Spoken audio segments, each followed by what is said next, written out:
Okay. The April 11th meeting of the Corvallis School Board is called to order at 6:34 p.m. In the interest of public health and safety for all community members, especially immunocompromised individuals and their families, the Corvallis School Board will continue to offer a virtual option for board member and district personnel participation. Additionally, public comment is available at some meetings, both in person and virtually. There it goes. Okay, information about how to provide public comment is available on the Corvallis School District website. The board agenda and packet, as well as the link to the district YouTube channel, are available on the school board page on the district website. Public meetings are live streamed on the district's YouTube channel, and a recording is posted to the same channel, typically the day after the meeting.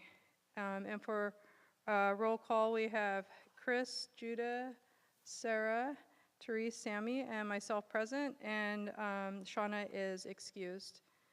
And the first item on our agenda is the acknowledgement of Asian American and Pacific Islander Heritage Month.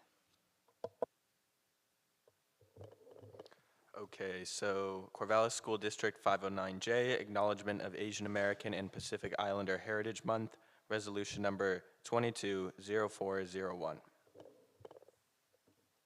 Whereas the Corvallis School District recognizes and pays tribute to the significant contributions made in our country by Asian Americans and Pacific Islanders, and whereas the Corvallis School District affirms that students, families, staff, and community members should be valued for all aspects of their identities.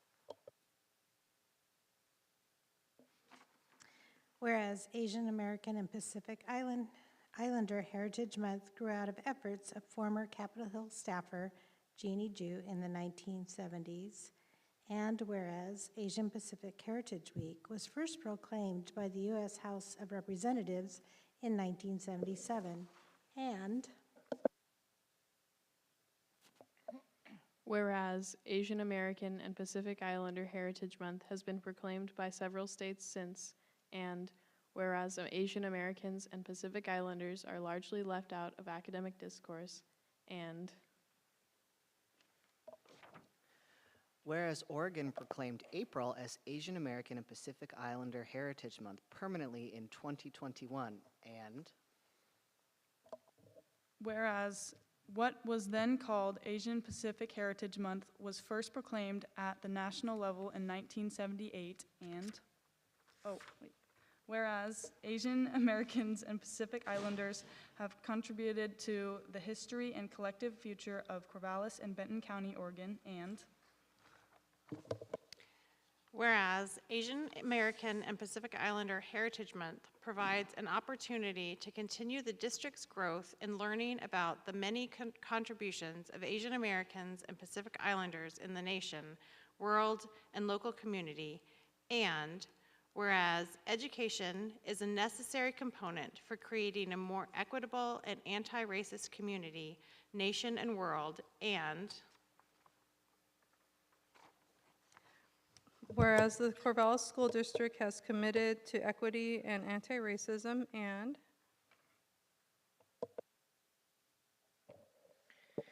whereas the Corvallis School District has a responsibility to honor and respect the diverse histories of our community, and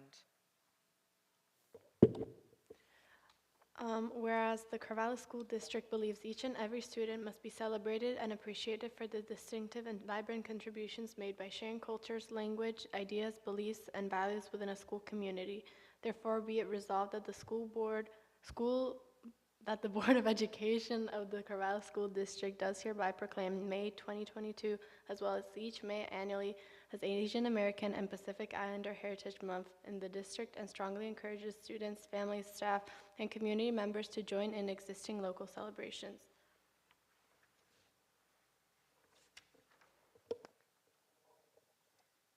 And encourages all schools in the district to help highlight this month in grade-appropriate ways, as well as highlight the contributions of all Asian American and Pacific Islander peoples to the local community, nation, and beyond, both historically and in current times. Adopted by the Board of Directors of School District Number 509J, Corvallis, of Benton and Lynn counties, Oregon, at its regular meeting this 14th day of April 2022. Great, thank you, everyone, for helping reaffirm the district's commitment. And the next item on the agenda are board member reports. Does anybody have a report? I see Sammy and Chris. Go first. So I want to highlight a couple of updates. The first one, we have presented nationally a presentation around the bond and engaging how we engage community members around developing facilities and designing facilities, and how to get their inputs through the inputs of the community into the design alongside with Ryan and Kim. So it was a great experience sharing that and receiving questions and sharing the wisdom with our colleagues across the nation. Another moment of pride and gratitude is meeting Ruby Bridges, the only one Ruby Bridges, who is the first student to enter an integrated school in the nation post-segregation. It was a great moment for us to hear from her with the National School Board Association. And I did share prior to that meeting and presentation with the executive director who we hired recently. She's the first Black and first board member who serves as the executive director of National School Board Association.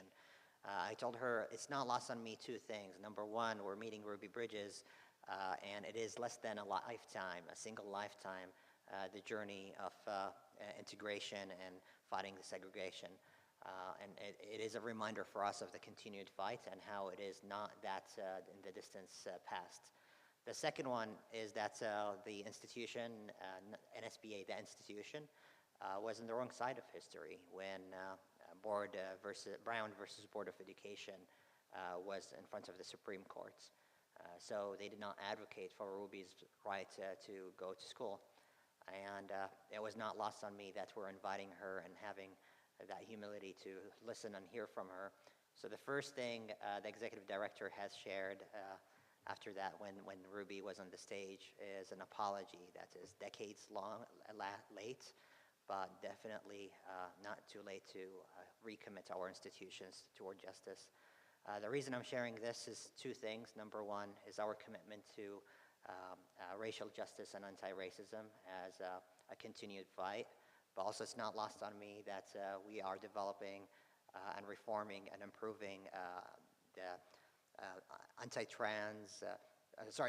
protecting students from discrimination based on gender identity, protecting trans and non-binary students. And Ruby Bridges might be and is a student in our institutions that we need to always listen to and make sure we fight with them and change our institutions to protect them. So I want to really thank you, my colleagues, the current and the past, for leaning in and making sure that we always fight the good fight and make sure that we are on the right side.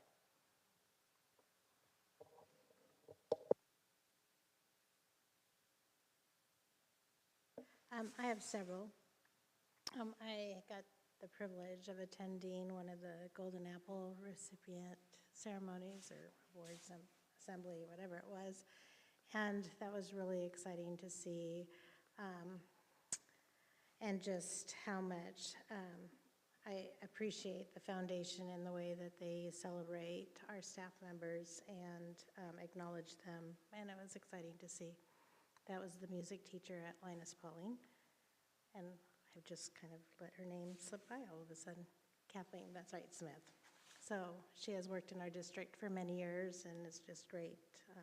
My son, Bryce, remembered having her as a music teacher. So that was, I appreciated being able to witness that. I also had the privilege of attending Crescent Valley's Core Council this week, and what a great group of students. It was just so exciting to hear all the positive projects that they're all involved in and all the great work that they're doing. And we had great conversations about just some ideas that they have, one of them being trying to create some mental wellness space in their, at their school, somewhere where kids can just come out, go and chill and just have comfy chairs and maybe have a cup of tea and just chill out. And we've done that for adults, and I think that's a great idea for them to have for students, so I'd really like to see how we can support that. I also have been in schools and talking to the lunch crew, the custodians and the kitchen crew about their lunch recycling programs that they're doing that I know they presented last year here at Lincoln about what they're doing, and I think it's great. It seems like it's going really well. Kids are really participating in recycling, you know, putting food that they don't eat to share at a sharing table, and then the way they're recycling. I asked the custodians if this is a lot of extra work for them, and they really said no, that, you know, it's just all part of the job, and they really appreciate that they get to do this, and a lot of them have student helpers, and so it's good to see the kids involved in it as well. I also was able to attend the Adams School Open House, where they invited the community to come see all the changes that they've made there. And that was fun to watch students give tours and listen to what they had to say about the building. It was great to see there were a lot of retired Adams teachers that came to it, and principals, so that was kind of fun.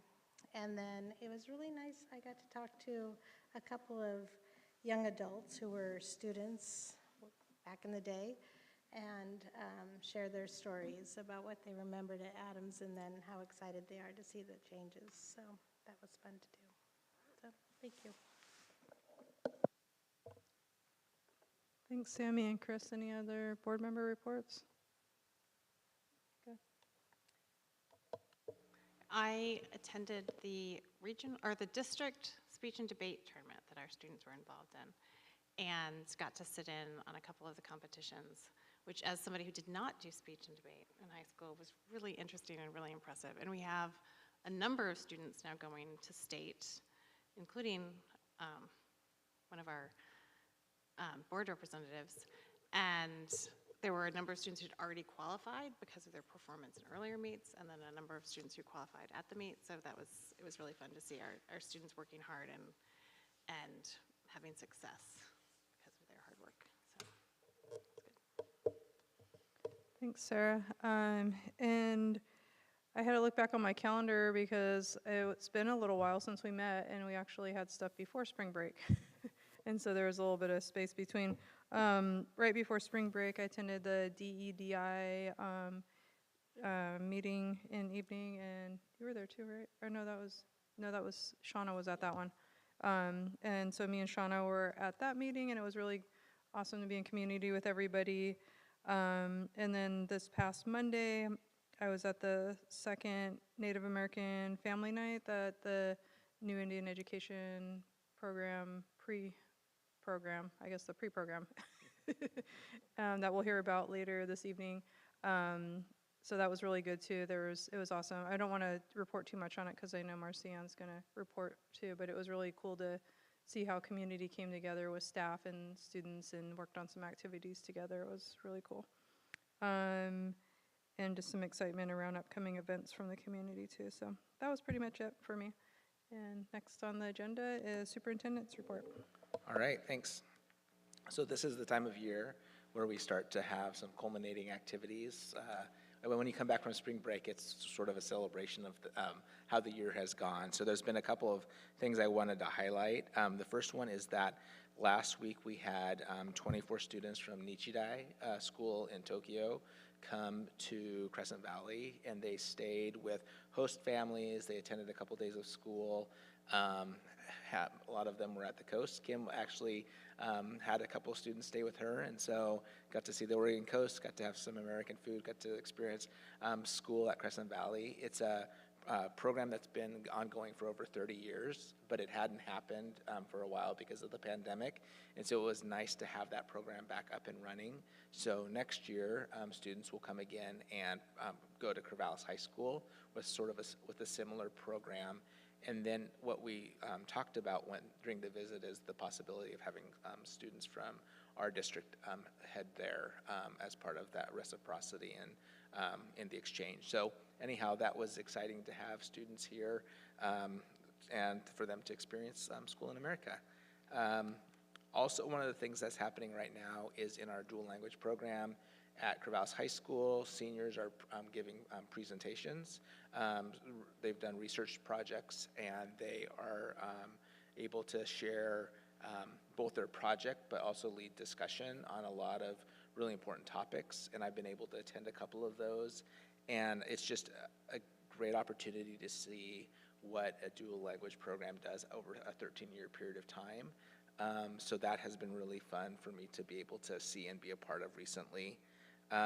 Also, another thing I had a chance to do this week was visit the African American Youth Leadership Conference at OSU. And so it was a conference put on both by OSU and a lot of volunteers. And so Black students from across our state came and spent the day together in community talking about shared experiences and lived experiences. And it was the first time I've had a chance to go and just I didn't stay the whole day. I just came just to be there and to get a feel for it. And it was just exciting to see how excited students were to be together. So again, thanks to the volunteers who helped to put that on. Chris mentioned the Golden Apple Awards. So this is also the time of year where we have a chance to recognize staff members from across our district who, and it's always hard to identify just 4 people because there's so many people doing great work. But we had a chance to recognize 4 staff members across the district, and the foundation just put their video out earlier today, so we're going to have a chance to see that now. So we're going to share the highlights from the Golden Apples from this year.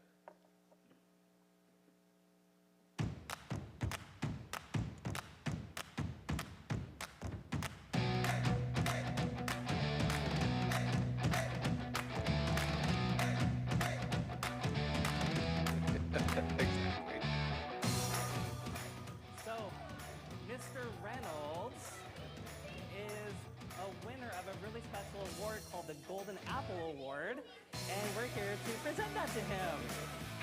Yay!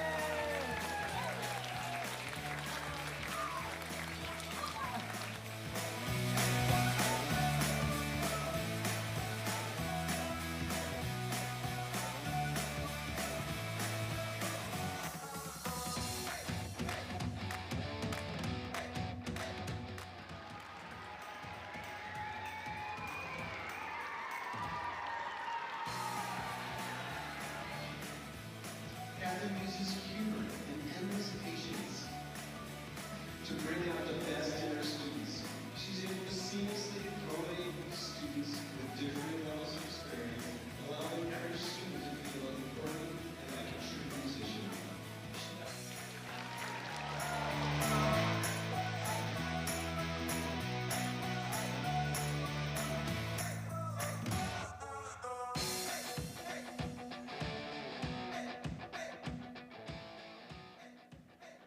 To Malia. Malia is a wonderful teacher who has inspired many a student to pursue a career in biology.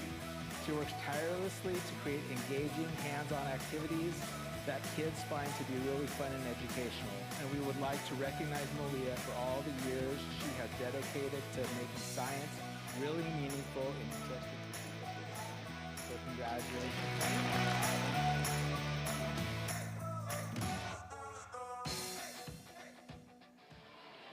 So we have a really exciting announcement today.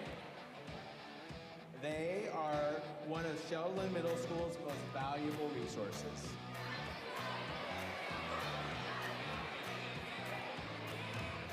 This educator has impacted generations of students and is loved by staff. Every morning, I hear Mr. Smith reading to all students as they enter the school, "Good morning, Sheldon students. Have a great day." It makes me smile.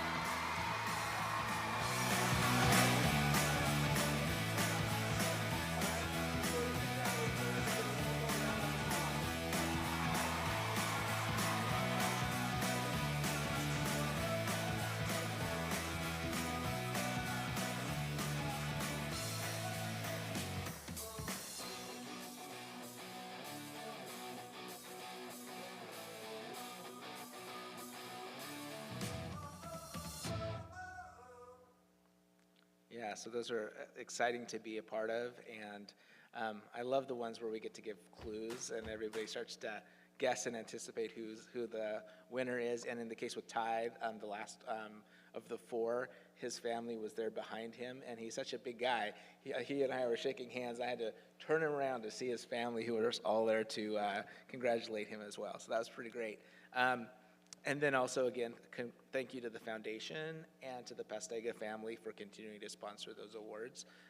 They mean a lot, and we couldn't do it without them. So again, it's a great time of year because all these great things are happening.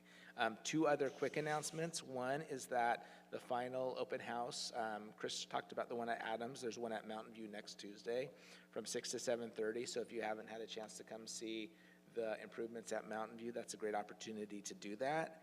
And then the last is a reminder for board members. If you haven't completed your economic interest filing, you have to complete that in the near future by April 15th. They'll align it with tax day, and if you need any help with that, please reach out to Kim, because she can. There's a phone number that can help you as well. But make sure that you've done that, because that is a board requirement. And that's the only piece of homework I'm sending you off with tonight. So that's it for my SUPS report. Thanks, Ryan. Any questions? Okay. Next on the agenda, there's a lot of awesome stuff going on. It's the student representative reports. So I don't know which one of you all would like to start. Okay. At CHS, we have our pancake feed on Tuesday, April 16th. It'll be during a track meet, which it starts at 3, and so that's kind of open to anybody who wants to go. I think the track meet is against CV and Central, I believe. And then we also have our talent show, which is Sunday, April 21st. And that's also open to anyone. And we have our blood drive on April 23rd.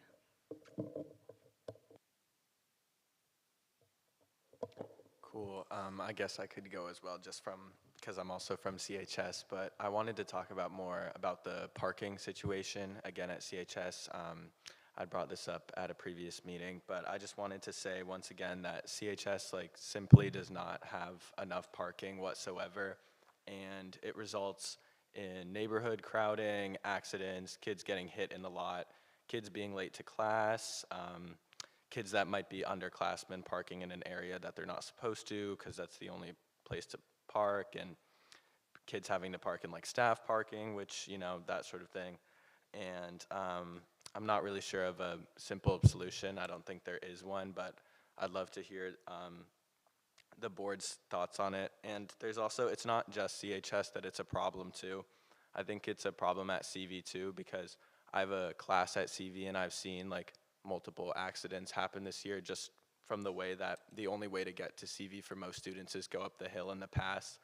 And especially when it was icy out, that resulted in kids getting in accidents. And then the other day I saw kids in an accident on the side of the road.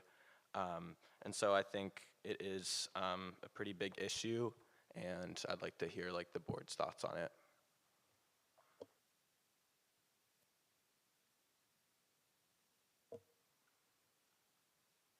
Anything else from CHS? We can't have a lot of cross conversation right now, so yeah, we can definitely. We appreciate you bringing that up.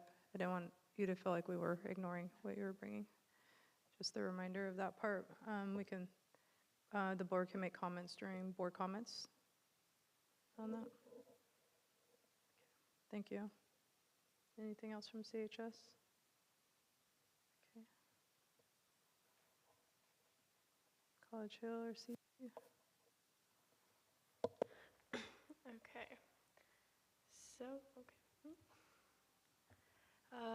Okay, just a few little things. So for prom, obviously, it's a little far. It's like a month and a half away, but our junior class presidents are working pretty hard on it. They have our location set. I think we're doing, actually, I don't know, it's Reister area park. I forgot the name, honestly, but that one. I think they're working on catering or whether they're going to end up getting food or not. just in terms of like money and budgeting and that. And the theme was decided a while ago, but it's Golden Age of Hollywood, so that's for prom. And this week, there's elections for the new class presidents and ASB presidents for next year, so that's pretty exciting. We had a lot of people show up for the meeting, so yeah, the elections will be fun. And then obviously AP classes are preparing for the exams next month. Everyone, I think all classes are reviewing right now, so praying for the juniors and seniors. And then, yeah, districts for track and tennis are approaching pretty quickly. Last week, obviously, we have our like golden star of track, Emily, who attended the Arcadia meet in LA. She did pretty well, so good job to Emily.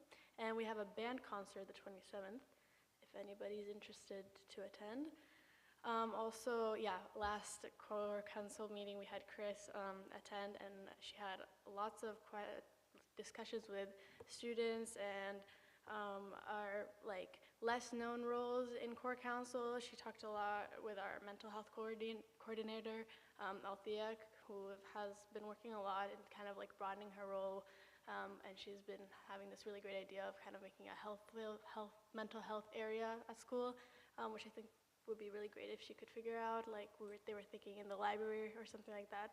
So I'm sure she will contact Chris again. And then the Dream class is working on the projects for the school, for just helping out the school. And the main ones are a railing to display student art. And then another group is working on a study nook, which is coming together pretty well, almost close to being done-ish. And then there's a group who's waiting for approval from the board, actually, so maybe just an out to see if that's gonna get approved, that they wanna build a ping pong table.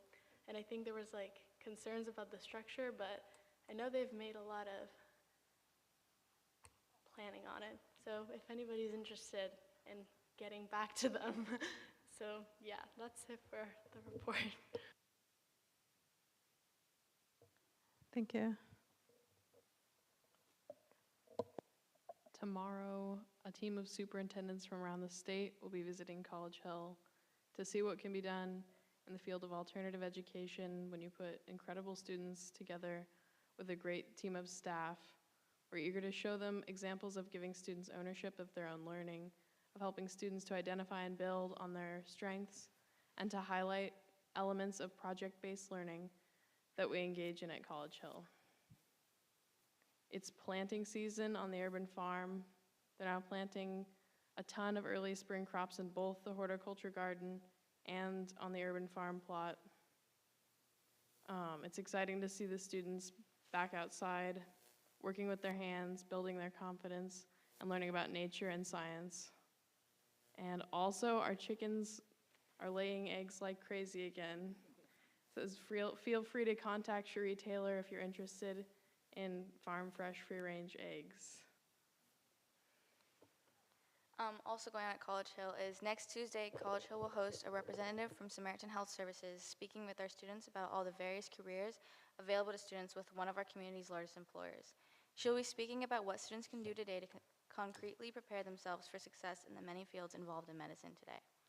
On May 8th at 7 o'clock, College Hill is hosting our film festival at Corvallis High School for the kids that participated in our digital storytelling class at College Hill. Digital storytelling was an elective class at College Hill where students got to express themselves and tell a story that meant something about them or their personal life through film. College Hill is inviting everyone in the community to come and watch these films and show your support to all the students who worked hard this year to make them. June 6th at 7 o'clock, College Hill graduation will be held in the College Hill gym. This is not an event to be missed. We hope to see you all there to celebrate the hard work, determination, and resilience of an incredible class of students, possibly our largest graduating class in the history of College Hill. Jasmine, can you say the date for the film festival again? Is it the May 8th? Okay. So call question, May 8th, what time again? 7. May 8th on 7th. And more important question about the eggs. What time in the week and how soon can we access them? Is there like a day on Friday or Saturdays where they do it, or just contact Cheryl?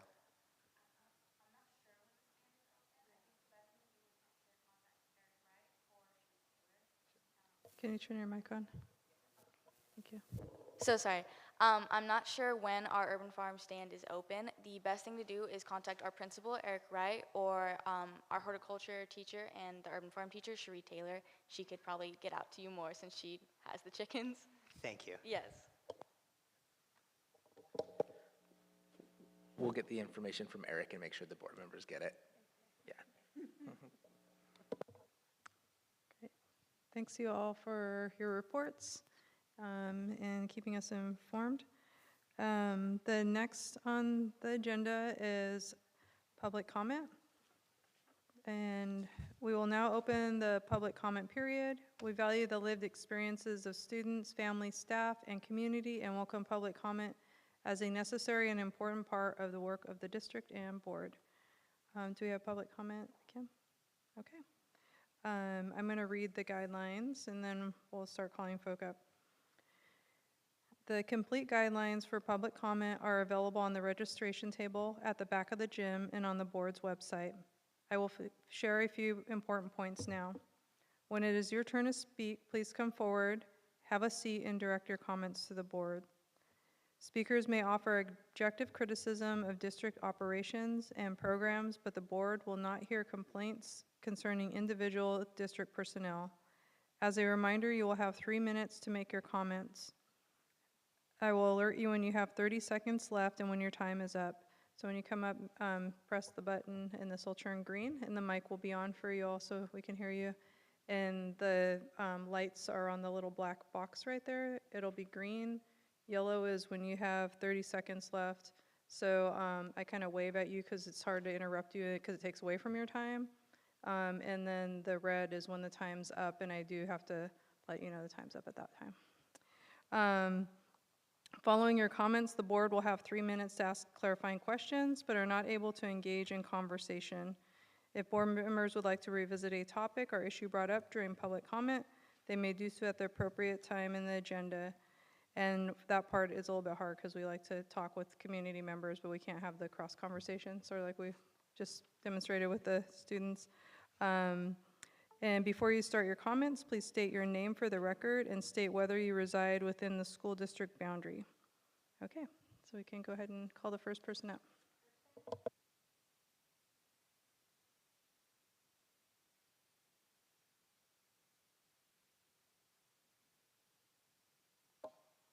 Right? Okay. Dear board members, as parents, we recognize that the issue of Oh, I'm sorry. My name's Kirsten Carroll, and I reside in the district. Okay. As parents, we recognize that the issue of cell phone usage in schools is one that we cannot face alone. Collectively, however, we can provide our students with a cell-free phone environment that fosters learning and social development. With this goal in mind, I have initiated a petition for the implementation of a district-wide policy to ban cell phones in Corvallis schools.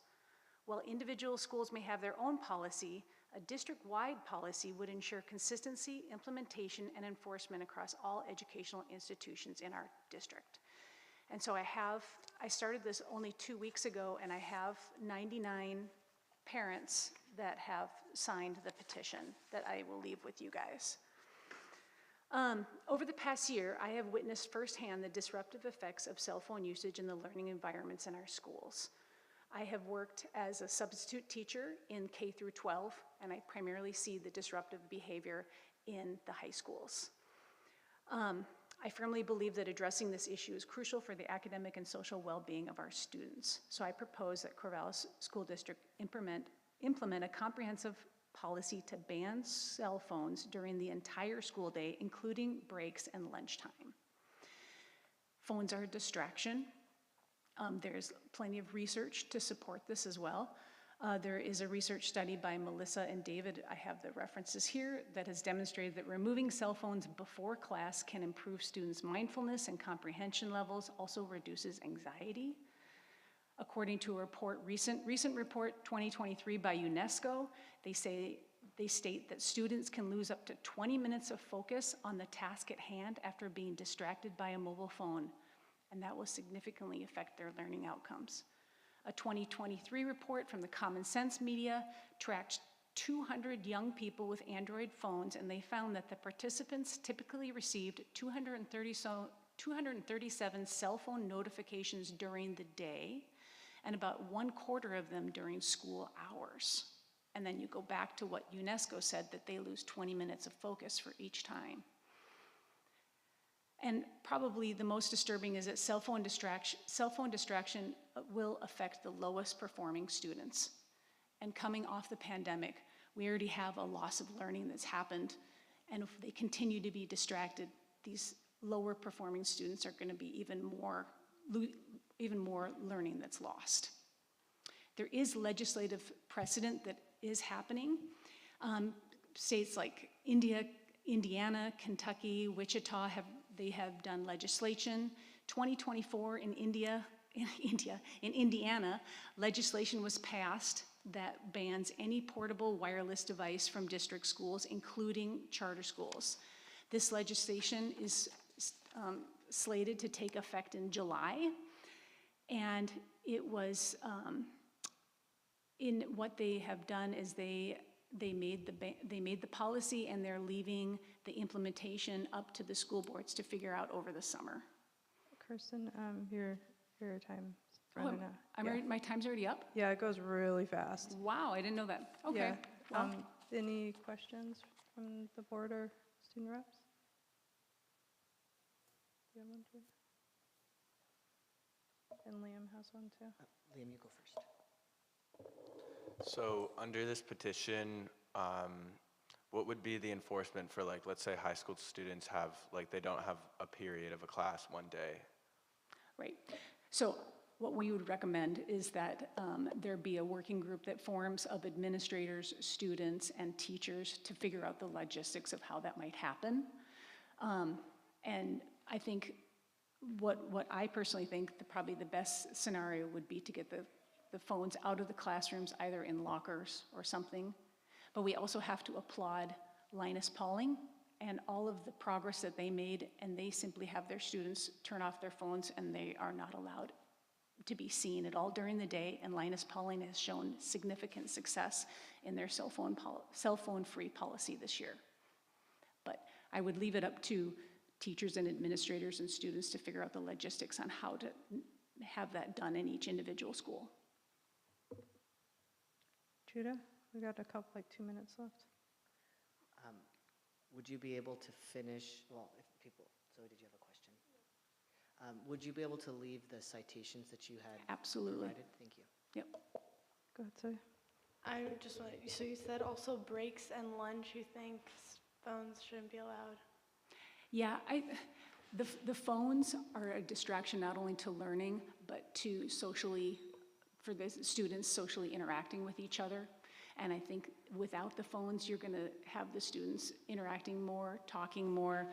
One of the, there's Ashley Murbeck who worked in the schools last year, and she has some quotes from Sheldon that talk about that the kids are walking around, this is from teachers, kids walk around talking to each other, interacting all the time. Kids aren't in the bathroom making TikToks like they were last year. They're so much more focused on interacting with each other in the classroom and with their work. And another teacher says they actually talk to each other at lunch instead of being on devices, and no students feel left out if they don't have the new cool phone app or other. I also imagine has reduced cyberbullying, and she said it's childhood changing. And that's two teachers from Sheldon. They're both from Sheldon. I'm just wondering if it's, like, obviously phones are a distraction. Like, I don't think that's something people disagree on, but I think those who like have an issue with it, I don't know if that's so much of a phone or just something that like a student needs to learn, because I don't know, I think maybe it's a bit extreme to completely take off the use. It's like something personal to people. Obviously it's like used to talk to parents, students use it all the time if they need something. Zoe, we can only ask questions Oh, right I'm now. We sorry. can't have My fault, conversations. my fault. Sorry. I was just And we have like 10 seconds left, so. Yeah, I don't know. Just, thank you. And it seems like your testimony wasn't all the way done. If you wanted to leave that, Sure. that'd be great Yep. too. Thank you so much for your Do I time. just leave it all right here or give it, okay. Yeah, thank you. Kim, for the second set of public testimony, do they still give you the cards? For the second set of public testimony, do they fill out those too? Okay.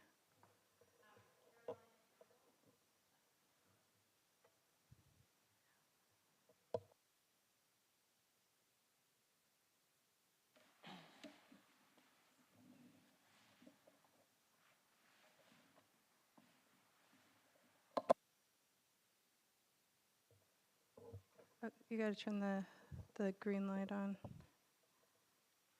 Press the little button, the little rectangle one. The power There you, button? there you go. Oh, okay. Thank you. I'm Carolina Amador, and I do live in the school district. I'm a pediatrician, and also I have experience in public health.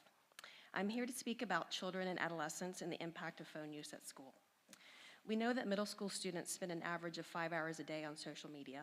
That's just the average, and that doesn't include texting. We know that phones are designed to manipulate the human brain and to promote frequent dependency on the device. Easy access to phones at school contributes to this dependency. It is not the fault of the school, nor is it the sole responsibility of the school to solve or manage the problem. However, the solution has to include the school, as this is where children and adolescents spend so much of their time. We know that children and adolescents not only learn academic skills at school, but they also learn important life and social skills. Phones impede learning, hinder social development, and lessen belonging. Not that long ago, the Surgeon General declared the devastating impact of the epidemic on loneliness, in part due to technology. Pertinent to schools, he recommends the following strategies: strengthen social infrastructure by designing environments that promote connection, and investing in programs that bring people together. Reform digital environments by critically evaluating our relationship with technology, and cultivate a culture of connection. There are broad categories of harm imposed by pervasive phone use. It comes at an opportunity cost. Children lose opportunities to learn problem-solving skills and skills that promote resilience and executive functioning. Phones deprive kids of social skills. Phones promote attention fragmentation. Phones promote behavioral addiction. So what do we do? This is a collective action problem. There are lots of problems that we can take care of in the family unit, but this is not one of them. We have to act collectively. As a pediatrician, I now address this issue as if it were a vital sign. I ask youth, do you have a phone? What do you like to do on your phone? Do you think you spend too much time on your phone? Most of them tell me that they're spending too much time on their phone, but they don't know how to cut back. Teens need and want boundaries. At the same time, parents feel disempowered because it's so pervasive. I also want to speak to equity and the digital divide. A number of years ago, we were sitting in this room together talking about the digital divide, which meant that families that had a lot of resources had computers and families without resources didn't. But the situation has flipped with smartphones. We know that even the tech giants didn't give their children smartphones at young ages. They waited. And families with low resources tend to have a lot more phone use, which is unhealthy. In summary, I would like to recommend that the school district consider a district-wide policy that significantly limits phone use during the entire school day. There will be challenges to implementation and enforcement, but we must not let these challenges stop us from doing something that is good for our kids. Our middle schools have proven the positive impact of this. Thank you. Thanks. Carolyn, is there any questions? Jasmine, you have a question? Yeah, my question is, what about safety? As a student, I go to class alongside a bunch of peers, epileptic students, students with heart problems, students who need to be in contact with a parent, a guardian, and just someone that they can reach out to in the case of that I don't think a teacher could help with. If we banned phones, how would they get told what they're doing? People have apps that tell them if their blood pressure is dropping, if their heart rate is too much right now. What do you think of that? Because I feel like getting rid of the phones would not help the students who actually do need it for their own safety.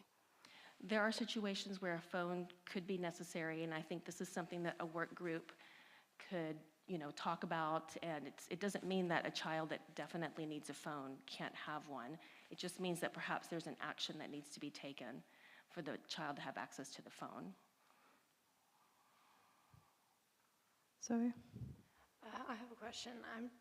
Do you plan on in the future to hold some sort of seminar or conversations with students who also have a varying use of their phone? Because obviously there's the way students use their phones is very different. There are some that are chronically online, and there's some that really are very moderate about it. So maybe just having some sort of seminar discussion on what they think also they need as students to better their learning, because obviously many people are self-aware that maybe they spend too much time on their phone, and maybe they want help. I don't know, some sort of discussion also with students or teachers also. I think that's an excellent idea. Yeah. Any other questions?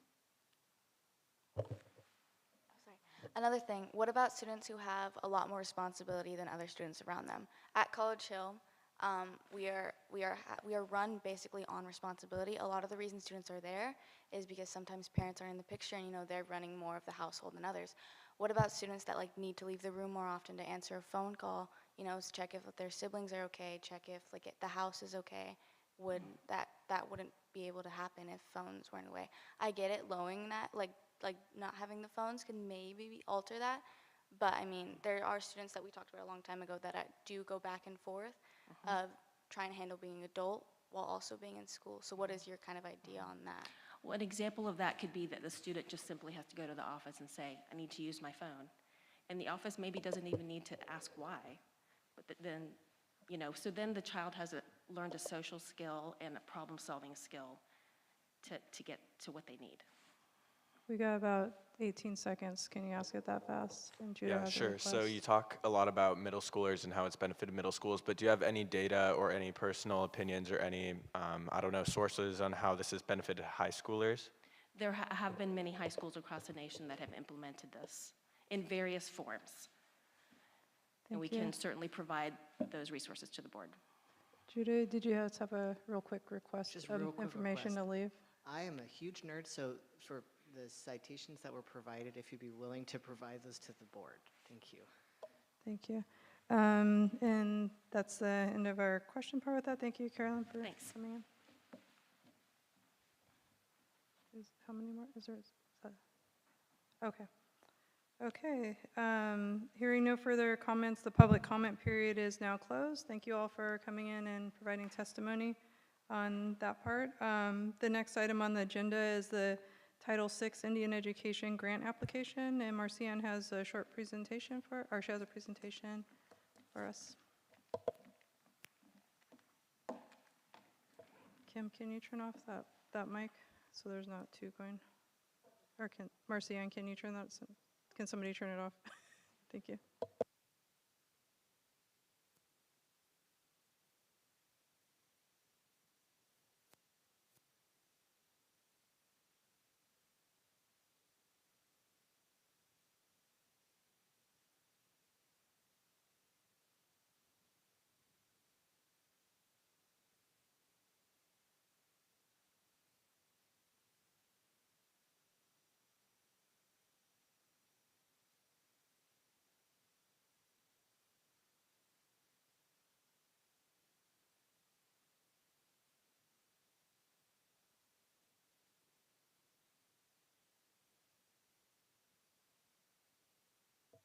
I know, I'm seeing if it's going to be nice to you tonight, Marcy.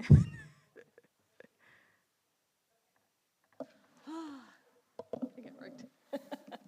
First time in a long time, I got started right away. And I just realized I wore the brightest vest I could have found tonight. I apologize. Really bright, but it's bright because this is a bright topic for us tonight.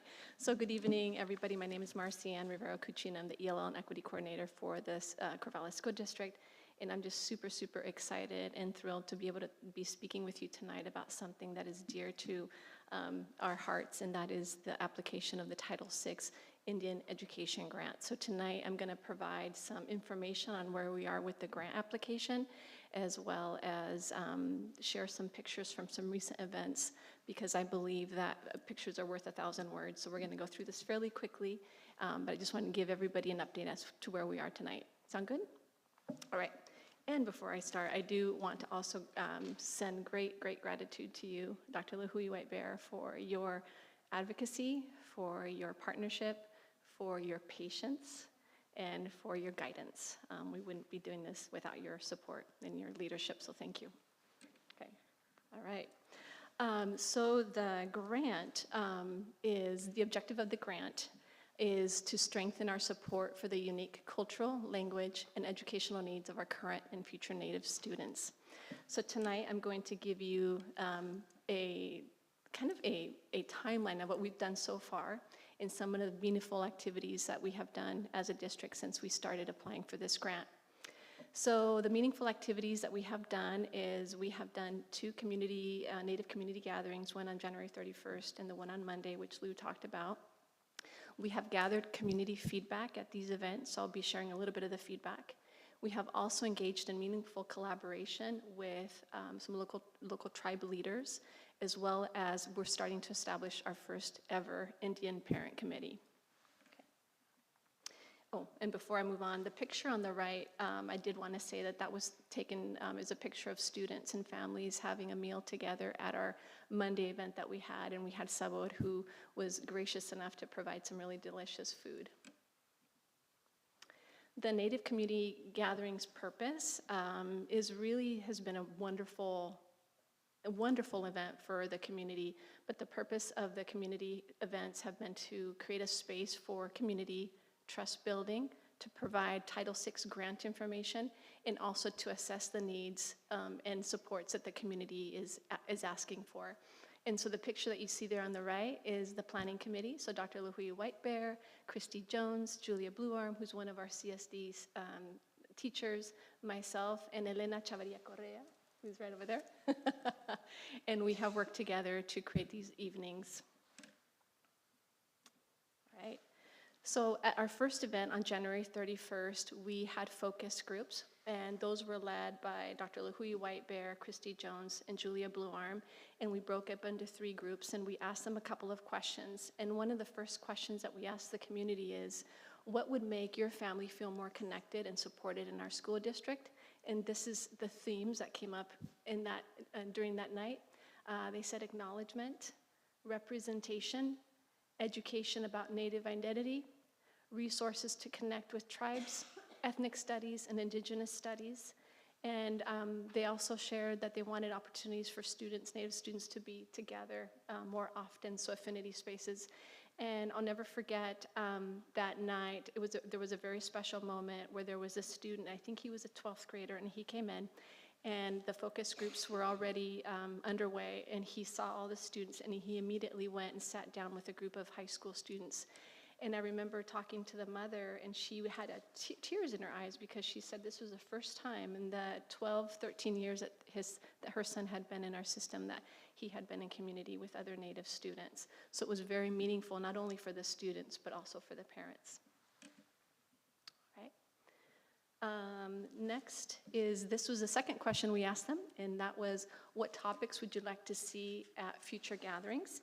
And this is what they said. They said they wanted storytelling is something important to the community, mentorship, culture nights, dancing, drumming, community organizing, hands-on cultural experiences. So as a planning committee, we really took their feedback to heart.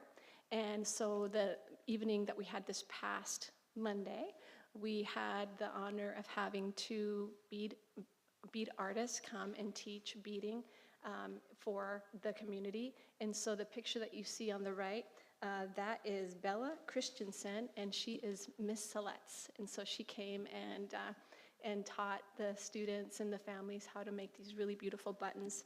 We also had M.A. Menon, who came and also provided some instruction. It was really a fun night. It's beautiful. Okay. And so this next picture, which is the last slide, these are our next steps. In the picture you see there is a young student that was, he was so cute. He was putting together a button along with his parents, so it was really cute. But the next steps for our grant application is to continue meaningful collaboration with tribes. And this past week, I was able to be on a phone call with Alyssa Lane Keene and Sonia Moody Turado, who are the education director and education specialist from the Confederated Tribes of Siletz Indians. And it was just a wonderful conversation that we had online about the needs and things for us to consider as we complete our application for the Title VI grant. We will continue gathering 506 forms, and these are important forms because these are the eligibility forms that we need for every child that's being included in the count of the grant. We will continue our establishing and the collaboration of our Indian Parent Committee. And lastly, we will continue with our Native community gatherings, and our next community gathering is May 13th, so please mark your calendars. So that was a lot in a short period of time, but I just really wanted to provide you, as well as the committee, a timeline and also some steps that we've undertaken to apply for this grant. So with that, are there any questions? Questions? Judah? Since this is connected to Title VI, is this limited to federally recognized tribes, or are tribal members for still remaining disenfranchised tribes who are not federally recognized able to participate in this? I believe it's federally recognized tribes, right, Lou? There's the state tribes too. And the state tribes, yeah. As well as the state tribes Yeah. not federally recognized. Like, Thank you. so like Chinook Nation's a local example, Yes, that was, or my tribe, for example, yeah. or like the Palouse tribe, still not recognized. Thank you. You're welcome. Sammy? It's not a question, just recognition. Marcian, thank you for this presentation.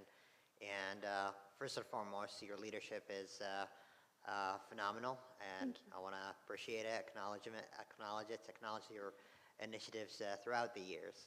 And I want to also build on the first comment you made. Really, representation on the board have made this possible, and I want to thank my colleague, Chair Louis White Bear, for her advocacy. This is a great example of our board member bringing up a topic that brings representation not only for her own tribe or her own identity, but for a full community, to our community. So really appreciate you both for your leadership, and Luhui for your advocacy and persistence on making sure that happens. And also highlight a comment that I heard a lot from Luhui about this topic. This is additional money than what we have been allocated originally from local taxpayer money and from the state and federal. So this work is bringing more resources to our community, and for that, thank you very much. Other questions, comments? Yeah, I mean, I had written when I was reading about that we were going to talk about this tonight, thinking about the gratitude. And Lou, I can remember when you pushed us to change how students were allowed to identify themselves, and so that we could actually see and acknowledge the size of, or the number of students who are members of tribes in our school district. And I see that push, and then this work that we do to allow those students to have their identities really valued, and have the opportunity that some of the other students in our district have had, like in our programs like the dual language program, where their identities are really celebrated. And so I'm just grateful. Watching that through line of the work you've done to push us has been really impactful. Thank you. Other questions, comments? Everybody keeps saying I've been advocating for a long time. Just for context, for especially the student reps, because you haven't been part of these conversations probably. The first time I asked about this grant, I was a sophomore in college, and that was like a long time ago. It was a really long time ago. So it's really cool to see Marcian's work and advocacy, and the support from ODE is really great too. So yeah, and so the additional funds you brought in this year too, to prepare for the full grant application is really great to make things possible. But yeah, okay. Great. Thanks, Marcian. Thank you. And I think we have public comment. Oh yeah, I have to open a public comment again. Okay. So next, this is part B of this part, is public testimony regarding the Title VI Indian Education Grant application. We'll now open the public comment period regarding the Title VI Indian Education Grant application. And I have to reread the thing, right? Okay, okay. Okay, so this is the complete guidelines for public comment are available on the registration table at the back of the gym and on the board's website. I will share a few important points now. When it's your turn to speak, please come forward and have a seat, and direct your comments to the board. Speakers may offer objective criticism of district operations and programs, but the board will not hear complaints concerning individual district personnel. As a reminder, you will have 3 minutes to make your comment. And then the little box right here, I will alert you when you have 30 seconds left, it turns yellow. So it's green, then yellow, and I kind of wave so I don't interrupt you. And then when it turns red, your time is up. Following your comments, the board will have 3 minutes to ask clarifying questions, but are not able to engage in conversation. If board members would like to revisit a topic or issue brought up during public comment, they may do so at the appropriate time in the agenda. Before you start your comments, please state your name for the record and state whether you reside within the school district boundary. So I just asked Kim to flip it, Mhm. so you can't see the 30 seconds any longer, because I thought that'd be better for the audience. Oh, But based on okay. what you said, I know that's not the case now, and so I'm gonna ask her to flip it back around so you can get the 30 seconds. I mean, I could look for the light, it's okay, but I usually am like, okay, it's fine. It's probably easier for them though, Kim. I think I think it's easy. Would that have been easier for you to see the timer, y'all? Yeah, I would That's turn it why around, yeah. That's why I thought we should change it after If I you saw want to, that. if you want to flip it around, that's fine. We'll make a policy. This is not getting second, okay. The light will turn yellow, but at 30 seconds, okay. When you get to the mic, there's a little rectangle button. If you can press that, and the light will turn green, and you'll know the mic's on.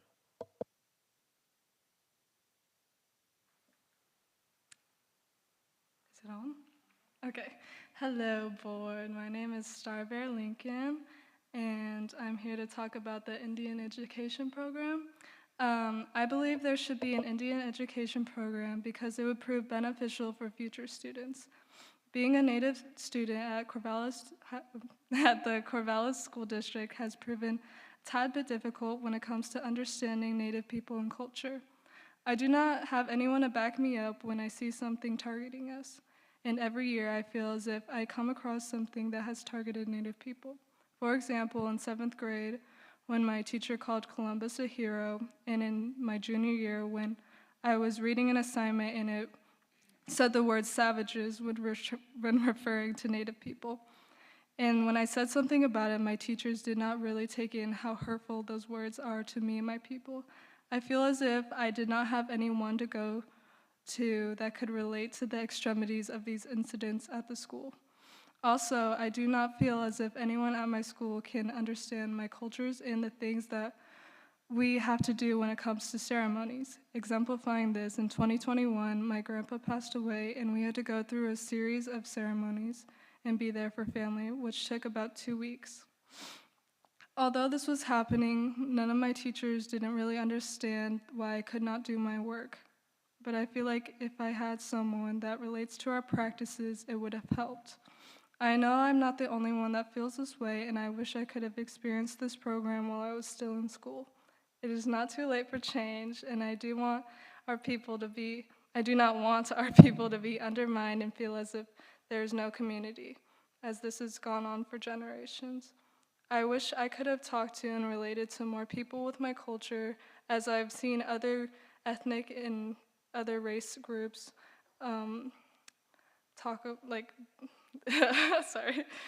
have a community. I've gotten a glimpse of this community with the pre-program, which I love to go to. Please take my words into consideration, and thank you. Thank you. Is there any questions or anyone? Okay. Thank you so much for your time, Starbear. And is that the only comment? Okay. So the public comment is now closed for that part. And I'm doing a time check. Okay. We're a little bit ahead of schedule, and we are on student support systems update. Yeah. Melissa, Sabrina, Amy, Kim, slide presentation? Yeah.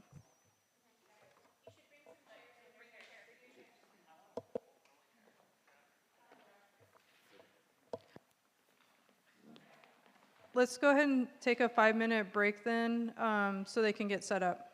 Super. Okay.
Eileen, so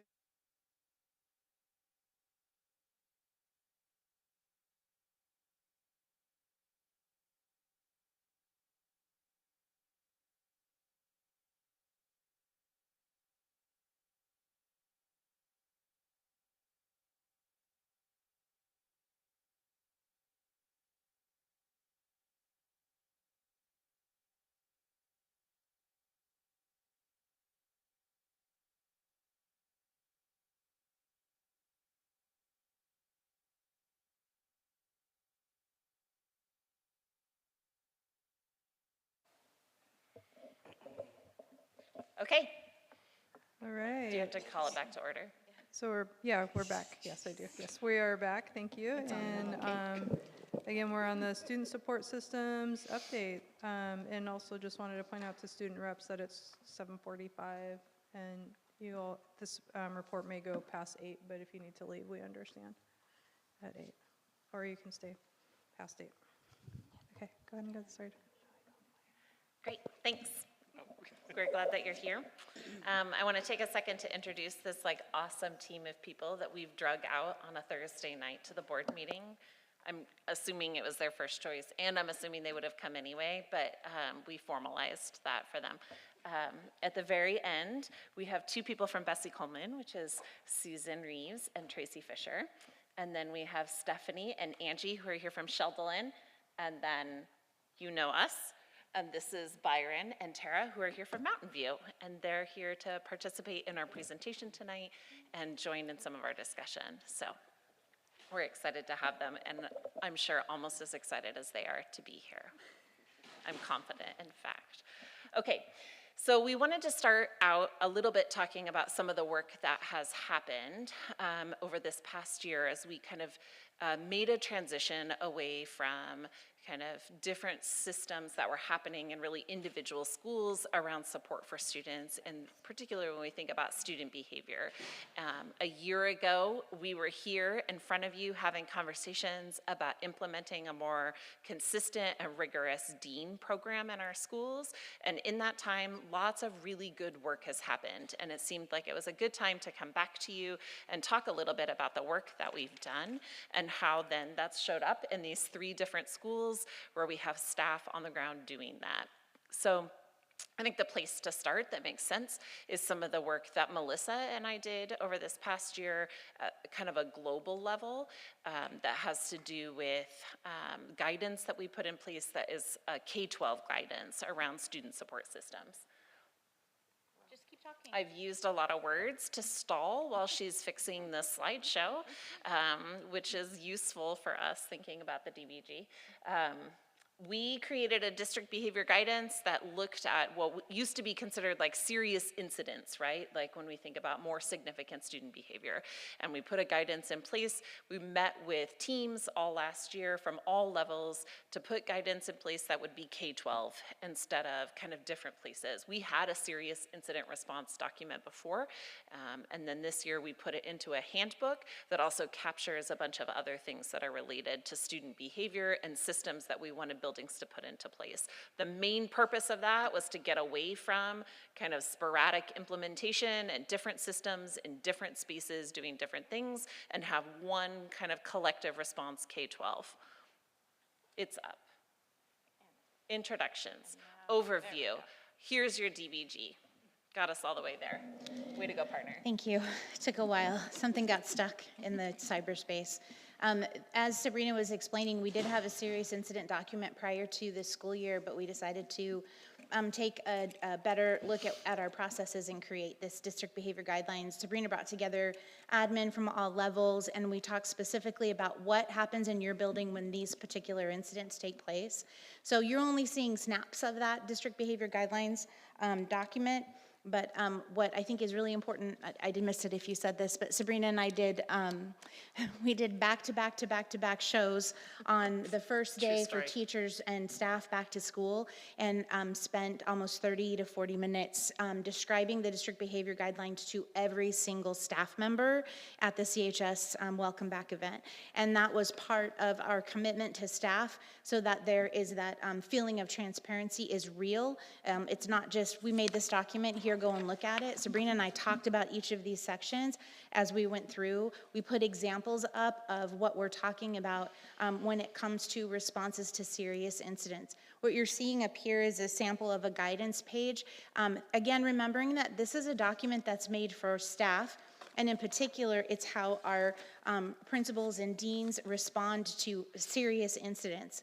But when it was introduced, we had administrators say, you know, it'd be easier if you could put it somewhere where parents can see it too, so that when I'm having a conversation across the table with them and their student about a behavior and why I'm doing what I'm doing for a consequence, that I have something to point to. So I took this and I adapted it for parents, and it now lives in the student parent handbook, which lives on the school district website. So it's there and it's alive there, and parents can look at it whenever they have questions about specific consequences. Do you have more? Okay, there's that. You want to talk about that? Yeah. So one of the commitments that we made, and I think felt really important to staff, was to also have a central location where you might find many of the different support documents you might want to use in a student situation. What we also tried to do was continue to clean this up. This is work Melissa had actually done quite a while ago, which was the original serious incident work, was just making sure that people are clear that these things all connect back to policies and ultimately back to law. So in this handbook, you can actually find both a reference to the laws that this applies to, as well as the school district policies that this applies to. And that also kind of helps keep us clean in where these responses are coming from, what they're based on, and how we ended up somewhere where we were giving clear direction. And then the purple section there is a good example of some of the documents and support documents that are actually in the guidance. One of the pieces that we put in place is a document. This is one section of a much bigger document, which is just some clarity around what are the expectations of how communication works when incidents occur in buildings. So when we think about the introduction of deans in a more kind of consistent and strategic way, one of the things that we wanted to really focus on is that staff should be able to depend on consistent methods for how they will receive information about incidents that occur in and outside of the classroom.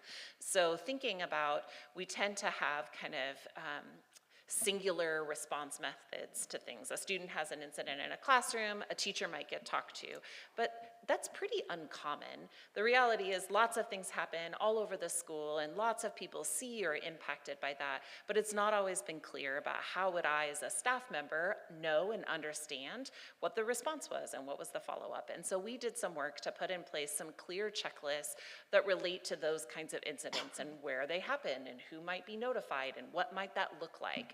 And that was in hopes of also giving guidance to our building leaders and our deans as they're working in their buildings to have a consistent method for how they do that, which just helps everybody have a better sense of what to expect.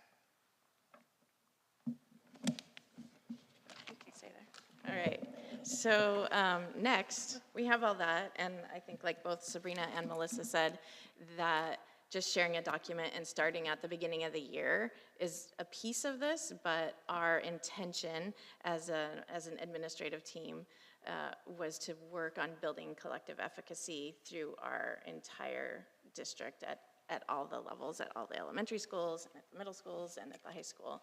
And so Kim and Nikki and I took that work that had been started and kind of took it to the next level of thinking about what this looks like with our deans. And so I was fortunate to be able to partner and still partner with Sabrina to work together with our elementary deans and Kim with the middle school.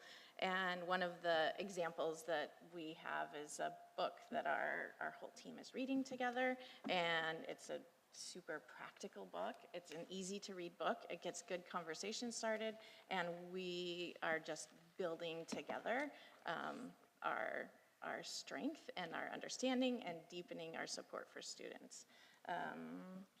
Let's see, I think you want to talk about what else we're up to this year, Kim? Yeah, this year also with our deans, K-5 and 6-8, we do have regular monthly meetings with them where we bring them together so we can calibrate and talk about things that they're working on and how they're implementing different pieces at their school so that they can build on each other, as well as build a structure of support for themselves, so that, as you know, the only dean in a school can sometimes be lonely work too, right? So being able to have that network of support for them. And then also the next item is the development and alignment of the BIMs at the different levels, and I'm going to speak to the middle school, but we developed that last year. We worked with the leaders at the middle schools to come together because Behavior intervention matrix. Right? Yeah. The BIMs, speak my language, right? The behavior intervention matrix is something that didn't exist really before last year, right? Different administrators, different schools were implementing different levels of interventions with their students. And so we came together as a middle school and created a BIM that was the same across the board. And then, and we are using that again this year, implementing that in place. It can be found in the DBG along with the elementary BIMs. And then similar to the DBG, we made a parent-facing version of those, and they're on both the websites as well as the student handbooks. Yeah, I think the only thing I would add at the elementary level is we traditionally, for a long time, we've had PBIS in our schools, and we've had expectation matrices, and the request was that there was some alignment across all of the schools with that work, and so we started, before school started, with our elementary principal team on developing what this behavior intervention matrix looks like across all of our schools, and we had multiple iterations, probably 5, 6, 7 different iterations, and kind of had feedback from deans, had feedback from principals, had feedback from teachers and students. So it's probably still a work in progress. It's up and live, and we use it, and I think as all of these things, we'll continue to revise them and look at them as things come up. Yeah, we talked about looking at the middle school one today during levels. So you've heard about the district DBG, and we just talked with you about the middle school and elementary deans and the work that's happening there. And now you're going to hear from 3 of these different schools, starting with Sheldon. You guys want to come up? Why don't you come up here? The mics. The chairs are real wheezy. I'm just going to give you a little heads up. They kind of fly. Am I coming all the way? Oh, good. Right. There you go. Thank you. No, I'm giving you. It's already on. No. It's really hard not to start rapping, which is what I do when I get a mic at school. Okay, it's green.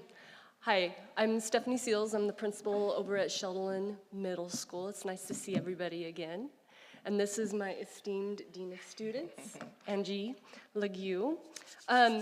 At Sheldon, both of us were new. We were trying to figure out, what does Sheldon need? We had heard what Sheldon needed, so we wanted to find out firsthand. And so we knew that we had the behavior intervention matrix. It showed us that we needed to be consistent with our responses to student behavior. It was going to guide us and help us plan in a proactive way for what we think we knew was going on with our student body. It gave us universal expectations, and it also reminded us, and still reminds us every day, that students are individuals and they're all working on different skills. There's a lot of transitions in middle school, so there's a lot of different skills. Sometimes they forget them. So one of the things we did was we did a couple of staff surveys to hear what the staff was saying. And that was going to help us build our roadmap for the systems and expectations that we needed to create from the ground up. In some cases, what the teachers and staff were saying is that we had unsafe hallways. Unsafe hallways meant many different things depending on who you talk to. There were some folks that went into their classroom and just closed the door during passing periods. Unsafe hallways meant perhaps that kids were running and pushing each other and roughhousing, so that felt unsafe. We had disengaged students because of what was happening perhaps out in the hallways, maybe at the recess time in the cafeteria. There was a communication deficit, and so we knew that we would have to have a consistent way to communicate with our staff when behavior situations were happening and what the result was and how we were going to move forward. And then we also had a lot of students that were just simply not in class. So one of the things we did is we revamped our behavior team. We now have a fella, Mr. Peter Young, who does scheduled breaks with students. And so we could pretty easily identify the students that were in the hallways last year, and they needed that individual attention, and they needed some skill building. So we scheduled a break so that they aren't just leaving the classroom whenever they wanted to. Now we put boundaries on them, and we're building skills. And what we have discovered is that it's working. And so we're very excited about that. And Mr. Young would be happy to share that data with you if you ever wanted to hear it. We also, and this wasn't us that created the Alt-Ed program. It kind of landed in our lap, and honestly, we're building it as we go throughout the school year, and it just keeps getting better and better each week. The Alt-Ed at Sheldon and at Linus Pauling has two components. We have a connections class for Tier 2 students, or students who are working in the Tier 2 range, and then we have the academy portion for students who are living in the Tier 3 range with behavior. And what all of those students are working on, some of these skills more than others, are emotional regulation, social interactions, classroom participation, and executive functioning skills growth. We also upgraded our SST with the guidance with district support. And then you heard about the cell phone policy. That was a big deal. And what we see is exactly what our previous presenters talked about, is that we see kids talking to each other during lunch and recess time, as opposed to their faces down in their cell phone and texting. We have more engaged students now, as teachers are telling us, and they're building relationships with each other that are positive and healthy, and they're building those relationships with the staff members as well. I did a lot of talking, and you'll see on our graphic that we have the swirl. All of the systems and expectations, the sense of belonging, and the staff culture all work together, and none of this would happen if we didn't have all three of those components. You're up. Thank you. I'm Angie Legue, and I'm the dean at Sheldon. I'm very proud to be the dean there. We have a lot of fun every single day. There's not a day that goes by that I don't laugh with kids or dance with kids, or even administrators, not Steph, but Dee, and teachers. We pull them out into the halls. We have a lot of fun. There are a lot of laughs. I get to talk about the relationship and sense of belonging part. I am wearing my orchestra shirt tonight because we have an orchestra concert at Sheldon that we're both missing. And David Blake has done amazing things with our orchestra students, and we typically are attending there. We did go to the concert during lunchtime, and it was great. So shout out to them. When I came into this school, I saw a great foundation. I saw staff and students who wanted to be present and learn and love each other and have the stress of things such as cell phones taken off their shoulders. And so that policy really did change our school. And although I'm the one who gets the cell phone and has to make that phone call home and have that conversation with the student, I've never had a bad interaction with a student over their cell phone being taken and brought to me. It's another way to build relationships and another way to build skills. And it's been amazing. Some of the things that we've done to increase the sense of belonging, the fun things that I get to do, is ask the dean. This is a great, great system that we have. We had a classroom, an advisor classroom, write to me and just ask questions, and I would respond back, and it was just, we were going back and forth, and it was so much fun. And they said, why don't we do this, and you could actually record yourself answering these questions. So we created a system where students can fill out a Google form. It's a button on their Canvas page, and they can ask the dean questions. And that has increased the voice in our school. And that has given them very much a high sense of belonging. And they get to come in and ask me questions. It's recorded by digital media, and then it's shown in Advisor. It's one of my favorite things to do. Another way that we've increased sense of belonging and safety is by having an I have a problem form. These are printed all around our school and in our classrooms, but we also went digital and put a button on their Canvas page in every single classroom that they have in Canvas. This document, the students can write in and tell us a problem that they have. They can choose who to talk to. Most of the time it's me, which I love. Or they can say, I don't want to talk to anyone, I just want to report something. And that's been amazing too. We also support our web group where everyone belongs. I've never been in a school where I've had a webs group, and I am so impressed by these students and their leadership skills. And so I'm honored to support those students, but in reality, they need very little support. They are such amazing leaders. Our affinity groups, our pride clubs, our safe clubs are a joy to be a part of. They invite me in all the time to speak and ask questions, and they are just thriving in those areas in our school. I'm gonna move on to staff culture. Staff culture, so I have a restorative practices background. When I came into this school, I was really excited to start teaching a little bit about restorative practices. And one of the greatest things that you can do as a community is community circles. So I was like, I really, really want to get to know this staff and kind of model what a community circle looks like. And so we started Monday morning community circles. We all meet in the library. I always have a silly question. And we go around and we talk about our weekend. Sometimes we talk about some stressors at work. Sometimes we just take a temperature check. Sometimes we talk about the first concert we ever went to, which is always entertaining and definitely shows our age. So it's a lot of fun. Some other things we've done, common area supervisions, neighborhoods. We have teachers who, if you know what Sheldon looks like, it's kind of blocked. We have these hallways and they're blocked off in different sections, and that is your neighborhood. And you will see teachers standing outside their doors encouraging students to get to class, sometimes even clapping, saying, get to class. And it's so much fun. And the kids are starting to come out that are in the classroom and stand there saying, you can do this, and encouraging those students every step of the way. So our staff culture has, although I'm new, I feel like I don't want to say family because that's not the right word. We are all in this together every single day.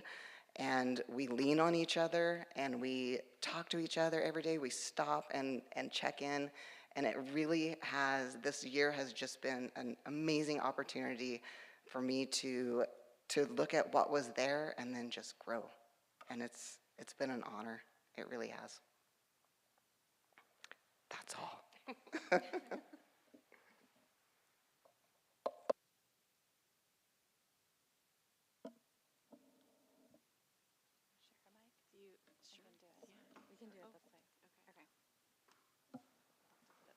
All right, we got to introduce ourselves, but I'm Tracy Fisher, principal, and this is Susan Reeves, the Dean of Students at Bessie Coleman, and we're going to share a little bit about what we have been up to this year. All right. I'm going to start with connecting with families. So this is our first year at Bessie Coleman having a dean. This is my first year being a dean, and it's my first year at Bessie Coleman. So everything is really new this year for me, and so part of my focus this year has been connecting with families. And one thing I told the students when we started is I came from a classroom, so I'm a classroom teacher, and now Bessie Coleman is like my classroom. I just don't have a classroom. I have a lot of students. And so we've done some things throughout the year to connect with families. One example is we did a Donuts with the Dean earlier in the year where families could come together. We had donuts, coffee, and we did some friendship bracelets. And it was a great way for me to get to know families in that community. And it was also a really good way for families. We had new families to Bessie Coleman too, and for them to connect with each other. I try to connect with parents at arrival and dismissal. Sometimes that's at the school, and as you can see in the picture, sometimes that's me getting off the bus and connecting with parents when students are getting home. But it's just been a really great way for me to get to know people. My goal is to really be proactive with families and students, and so part of connecting with them is helping to be proactive. I'm looking to make positive connections.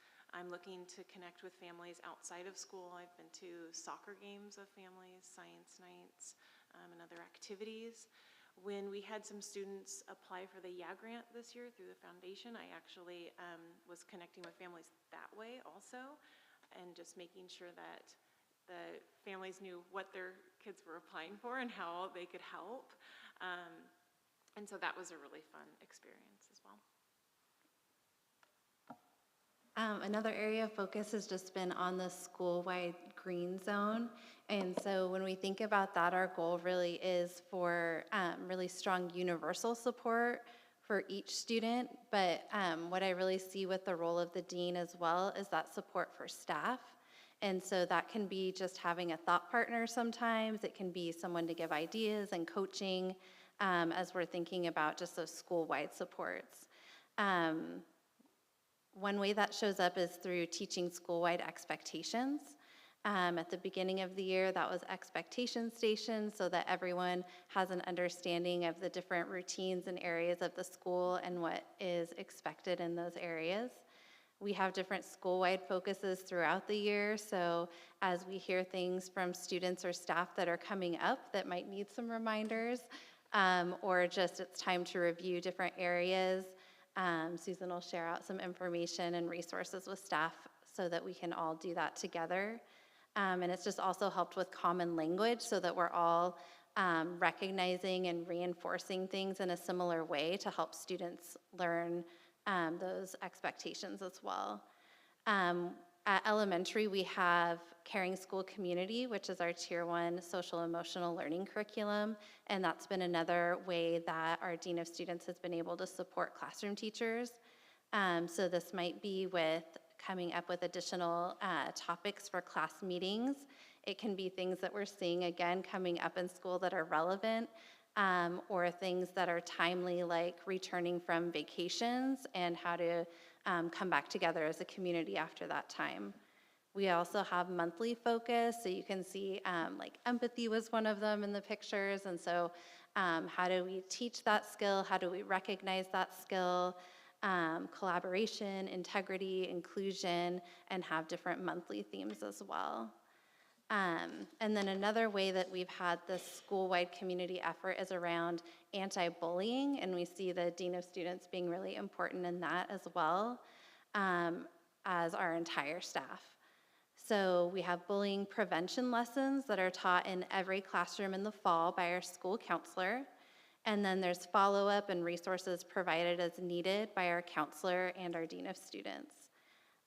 This gives really clear, common language for all of our students, staff, and families. So when you go into elementary schools, everyone knows what the 3 R's are in bullying. The language of a trusted adult is something that is familiar language as well. And then when we have responses to suspected bullying, it's that team effort again. So we investigate, and that's the Dean of Students, the counselor, and myself supporting that. There's support for the person who was harmed, and that's usually led by the counselor.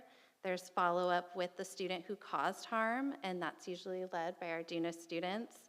And then classroom support as well for other folks who may have been impacted by that. And again, I think the staff support that comes along with this has been really impactful as well. So our counselor and Susan just did a refresher with staff about our responses to bullying. That includes like a definition and a checklist that you can see around the school. So everyone is using that and supporting so that students are really feeling heard and validated and safe at school.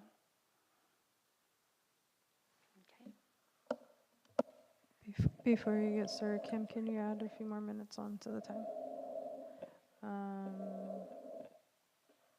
Probably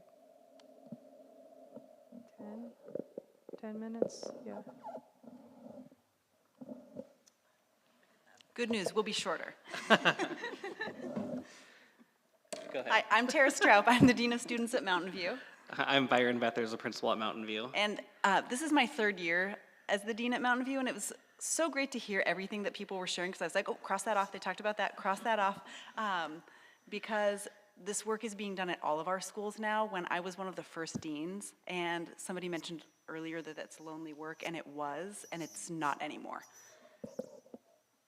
So we're going to talk about kind of the shifts we've seen in the last 3 years, because we're a little further along than the schools who are in their first year. And when I was thinking about what has really changed for us, we've moved from being reactive to being preventative. We've moved from behavior being about consequences to being about skill building.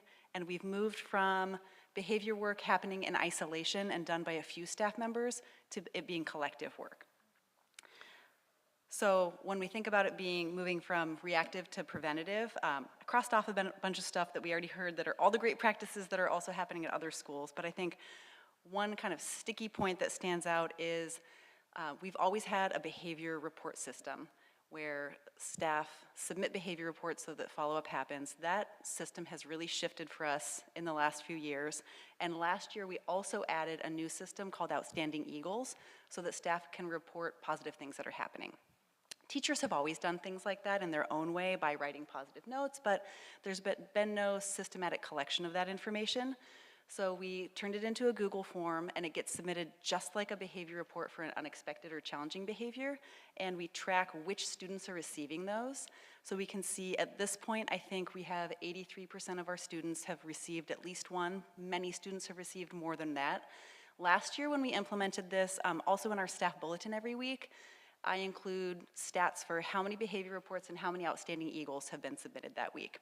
When Outstanding Eagles were a new system last year, we had way more behavior reports on a weekly basis than Outstanding Eagles.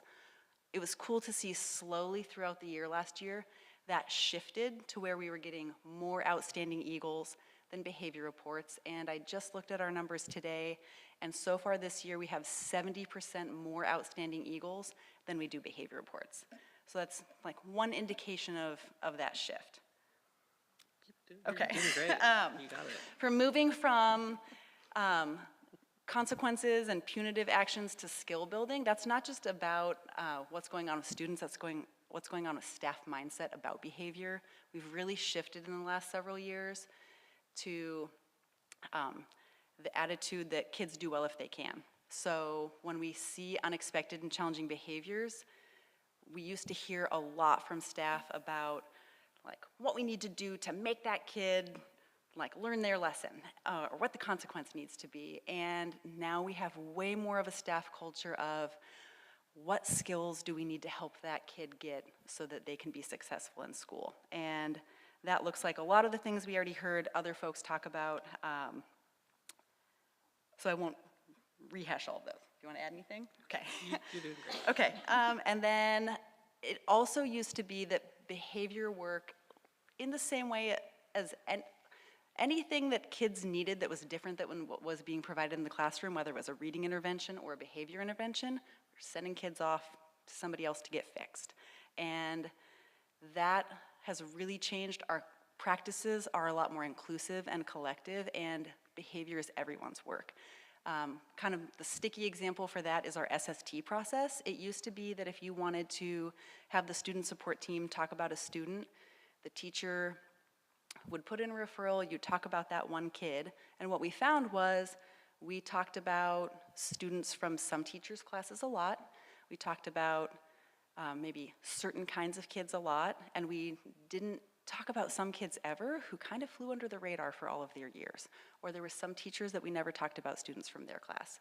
We shifted in the last few years to a model where we rotate through meeting with every teacher and talking about every student, and talking about, with a sphere of success model, what we can do to change our adult practice to bring those students into the sphere of success and to make that sphere bigger. So, to summarize, I do want to say, we've been doing this for a while at our school. And I've been a principal, elementary principal here for almost 12 years, coming up on that now. And in that time, when we've shifted, right? So last year, we asked to make this big change in investment and this big change in our staffing, okay? And for like 7 or 8 years before as a principal, I would be the one telling you all of this stuff, because this is what I did every single day. And now, I'm so proud of you, just like listening to you talk, right?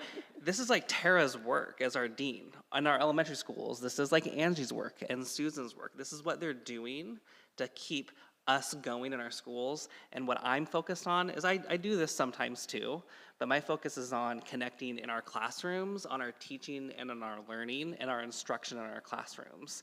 And so when I think about our board goals and like how I can really have that on the ground in our schools, like action being made towards that, I am there doing those things. Like I am there helping our instruction improve, helping kids learn, making sure kids can read, right?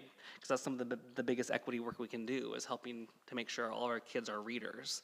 And so we've gone from these like years of being reactive to being preventative in our work. We've gone from, looking at your notes, from really kind of being like more consequence-based to where we're looking at building skills for students, and from doing our work in isolation. And you see these deans up here are just a slice of our deans, right? Working as a collective, as a group, doing this work together.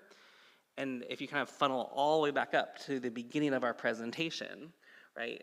We have clear policies, guidelines, and structures in place that has created this sense of consistency and coherence with how we do that. Because from the district level, from the district like work level that Sabrina and Melissa has done, it's given clear guidance where how Tara responds to this thing can be the same way that Susan responds to this thing.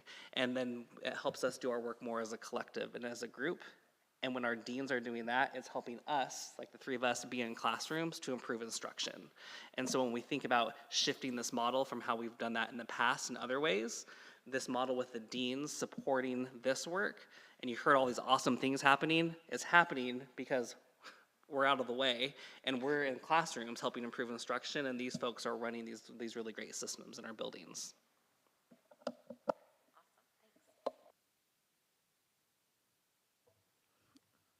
That was really pretty awesome. Thanks you all for your presentation. And does anybody have any questions? Everybody has questions. Okay, we have 4 minutes of question time, but I may need to extend that a little bit. We'll see where we can take it out of the agenda later. But why don't we just go around since everybody had a question? Chris, do you want to start?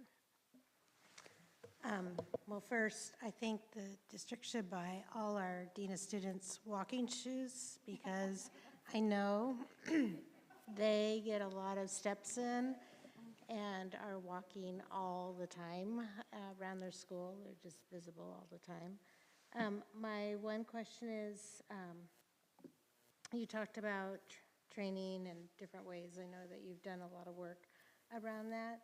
And what do you hope for in the future of getting more support in that area? Is there a certain area or? Yeah. Training staff.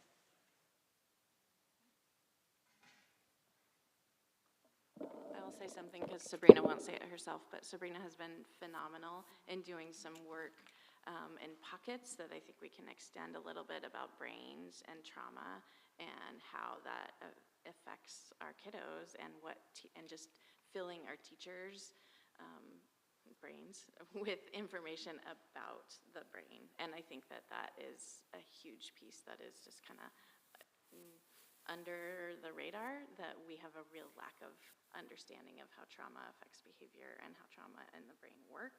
And our job as educators is to really dig into that. So one thing I'm hearing is requests from the small groups of people who've heard and engaged in that is for that to happen across the board. Nice job. And I just have to say, I get to see some of the work that they're doing, and it's just been amazing that it's gone from putting out fires all the time to this great work of skill building and just really connecting with kids. So it's been a real pleasure to see. Thank you. And what book are you reading? Don't forget to turn the mic on if you answer questions so people can hear. Thanks. So first, just a compliment. I'm just some random new guy, but to me, it's clear that the change to the Dean of Students structure went from being a new idea to being this role and this person is a pillar of the school community and is absolutely vital to the healthy functioning of the school. And the radical shift of ideas that I'm hearing and how that's being implemented warms my heart. And so I'm so grateful that you took time out of your, I'm sure, very busy lives to come and share that with us and be here with us today. My question may be more directed towards like the larger administration, but my one question is, when we're talking about categorizing student behaviors, are there safeguards, because I had actually looked at the behavior matrix before, are there ways that we're making sure that particularly students of color, that their behavior is not being categorized at higher levels? Because nationally speaking, we're seeing, that especially students of color are seen as being more culpable, more responsible for behaviors, and receive more punitive sanctions from school. So how are we making sure that when we're categorizing student behaviors, that there are safeguards and that we're protecting against that to make sure that our students are receiving appropriate attention when they're having behavioral needs? Don't forget to turn the mics on. And Kim, can you add 10 minutes? Answer it? Sure. Good. So I believe that work lies with training staff largely in equity work. And then also we have a lot of data, like the DESA data, the Youth Truth data, where we can look at and see where our faults are and where their students may be not receiving the supports that they should be receiving. And we look at that data. We look at it in our monthly dean meetings. We look at it at our SST meetings. We look at it at our Kid Talk meetings. We are constantly looking at the data to make sure that we are doing the work and training our staff. And that means in staff meetings, we have our equity team standing and teaching all of us what it means to have an equitable classroom. And so that work really starts with us as staff members and making sure that we're showing up for those students every single day.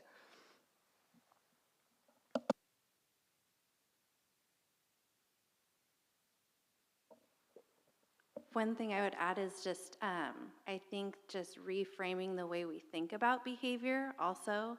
And so if we're thinking about behavior as communication and then being curious about it, like what is the student trying to tell us? It gives us a chance to pause and slow down and think about if there's an underlying need or way of being that we might be missing before we jump to intervening or judging that behavior. So I think staying curious and just thinking about our mindset on behavior is a way to help with preventing what you're talking about.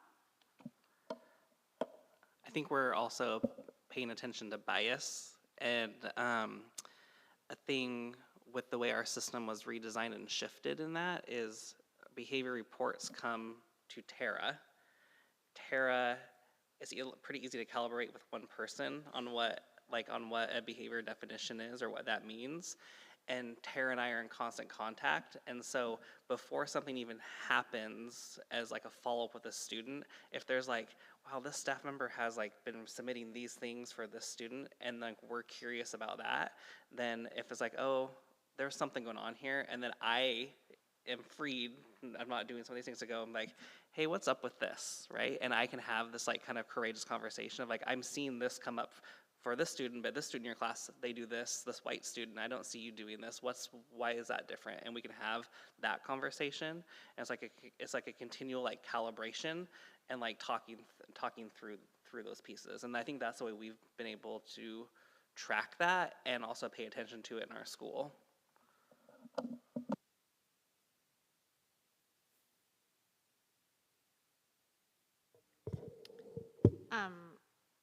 Going through my list of questions to see what's been asked already.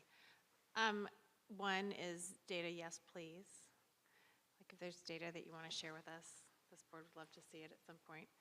I was interested with I have a problem process, and you sort of mentioned that students can just report something. So I was wondering where that might overlap with things like bias reporting and things like that. Are we funneling those in to those reports when it's appropriate, or how's that working?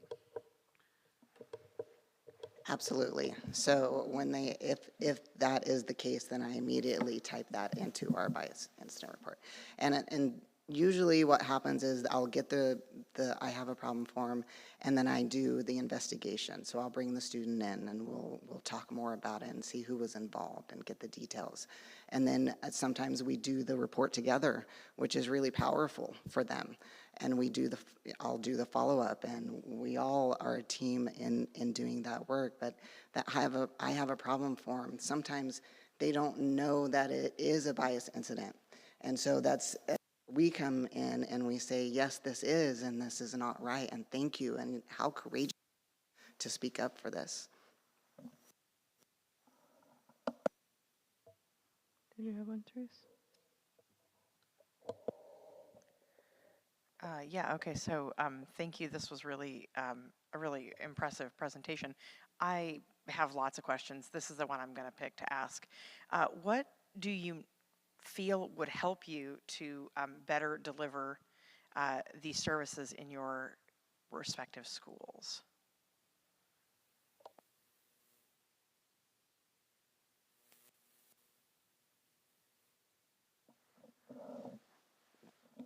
I feel like I'm talking a lot. I was actually trying to consult with her. Then we should mute this. Unlike some of the other questions, this one actually doesn't have a wrong answer or one that we are looking for in particular. So really, it's just whatever you think, whatever comes to mind. All right, I think we know. We always want to train our staff, so give them the training and they give them the opportunity to practice it and then come back and look at data, more training, practice it. What stands out to me is the restorative practices way of doing business at school as opposed to the punitive and what consequence did they give to the student. And then the parent or the family connection is very important as well. If you don't have the families involved, then it's very difficult to make change for the 8 hours that you have them at school. Angie's excellent at communicating with families and helping them see the situations in different ways than what they've experienced perhaps at the elementary world or in another school in another district. You want to add? Yeah, it's one of my favorite things to do, talk to our community. I am a parent also of students in the Corvallis School District, and when I get a phone call from a staff member at their school, I'm overjoyed because that communication piece is important. So when we have an incident, I speak to the students and I speak to the parents. When parents come in, I bring them in and we talk about it, and we refer to the DBG and the BIM a lot, and that's such a powerful tool to have so that we're all on the same page. Community support is important, especially during the middle school years. I just wanted to do a time check. We have like less than 4 minutes left, just as a heads up, y'all. Sammy, go ahead. All right, 4 minutes, save the world. I've got 3 questions. You're going to have to choose, man, one question. Everybody only gets one question this time. One question? Sammy, sorry. Okay, can I make 2 requests? You can do requests, but you can't. Yeah, let's do one question. Okay. I extended twice already the time. All right, well, I want to just start with acknowledging that really this is for you and for you, acknowledging the investments in the Dean of Students program and structure. I think it is a needed investment to ensure systemic transformation and improvement at all times, especially when the resources are scarce. So just want to highlight that and acknowledge it as we're moving from one budget cycle to another. My request is just a curiosity about a couple of things I did not see there. The JBB and JBC policies, racial equity, and also non-discrimination based on gender identity might be relevant to highlight among the few policies that were highlighted in the guidebook. So a curiosity why they're not included. Okay. They're all there. Awesome. Don't forget Thank to you. turn on mics when Perfect, other thank you. people online. I was just saying, don't forget to turn on mics to Melissa for that. That's it. So the policies are are included. Sammy, all the policies that we were talking about and you're referring to are there. Thank you. Yes. Thank you. Thanks, Sammy. Was that yeah, that was yours, right? Yeah. Well, I still have another question, but I have a lot of questions. Everybody has a lot of questions. So we Sorry. have like just 2 minutes left. So, and I know Ryan had a comment too. Some of the stuff that was already asked is already happening. I appreciate you saying that more training would be helpful because of the implicit bias and behavior stuff that everybody knows is a reality, except for perhaps some people in the community that may not know that, but people who follow data and work in the schools understand that. I really appreciate you all saying need. I'm wondering about how you're getting this information to families for the students about the changes. We live in a society that is very heavy on punitive and punishment. That's like pretty heavy in society in the United States. And so when you're shifting, I appreciate you all saying the behavior is communication and like shifting away from punitive to like restorative and the other parts of that. Like, how are you getting that information to families in a way that makes sense, where people understand that that is part of, it's a different kind of consequence? And so I'm wondering about that. And maybe you don't have to answer at this moment, but if you have an answer, that's cool too. We have like half a minute too, so. So for us, over the like several years, where we've shifted is like we communicate it in like our normal like communication channels too, type of things. But the biggest thing I think people have had just to learn, like dose by dose by dose by dose, is they're not getting these like reports sent home, right? Instead, like teachers, like we have really pushed hard for our staff just to pick up the phone and call and have a human-to-human conversation about what's going on and like what we're gonna do about it together. And that's kind of now the go-to for people, instead of, I'm gonna write all these things out on this little report and send it home with a consequence. And so I think it's been communicated to our family by like lots of little steps with everyone doing the same things over time. And now that's kind of the way we do that. And so like one day my kid goes to my school, messed up and did something, and I got a call and talked with the teacher about that. And that's like the experience I have, instead of reading something in an email or a thing that's can be taken out of context. And that builds trust, it builds relationship, and it knows like, oh, we're looking at these things differently. And then in that way, the staff member, because again, behavior is not one person's job, the staff members that call or talk can explain what we're gonna work on. And then those parents start to learn, oh, okay, they're not, you know, I don't know what a consequence is. Like, they're not like sitting out for this thing or something. Like, we're doing this thing together for like a restorative piece. That's why I've seen that happen. Yeah, I'm thinking like along the lines of too, like in instances where it's not the student who had the consequence, and so how making sure that like families are aware of what's happening across the schools, because that's where oftentimes you'll hear the like, I was expecting this consequence to happen because it's how it's always been, you know what I mean? And we don't have a lot of time to jump into it. It's just like a curiosity piece, and one that I'd love to hear more about later on too, because I know Ryan has a comment real quick before we have to, unfortunately, we can sit here I think all evening and talk to y'all, but yeah. I just want to take a moment and recognize Amy, because this was part in a lot of ways her vision for a change as we were navigating lots of challenges as we came out of the pandemic. And so to have you all here to be able to speak eloquently to the way that the systems have been developed, I want to say thank you to Amy for the work to get us here. And I know it's everyone's work, but it's also her vision. And so I just wanted to say thank you and finish with that. Yeah, thanks y'all. I'm wondering too if we can figure out a way to have this like in the board retreat too in the summer, like a conversation around this where we have a little more time. I hate rushing these kind of conversations. I did, we're over my 2 extensions too. It's almost unheard of for me, 2 extensions. I'm just kidding. I'm joking. I know, no, we'll be okay. No, we're going to adopt these board goals real fast. Yeah, I'm figuring we had a little bit of time we could save on some of the other areas. Ryan's going to join us from the other side for board goals and strategies, second read. I'm sure everybody wants to pull that up unless you have it printed to check out. I'm sure people have questions, comments. There's also some options being presented in there. So do you have something to share with us before we go to questions? Yeah. Thank you.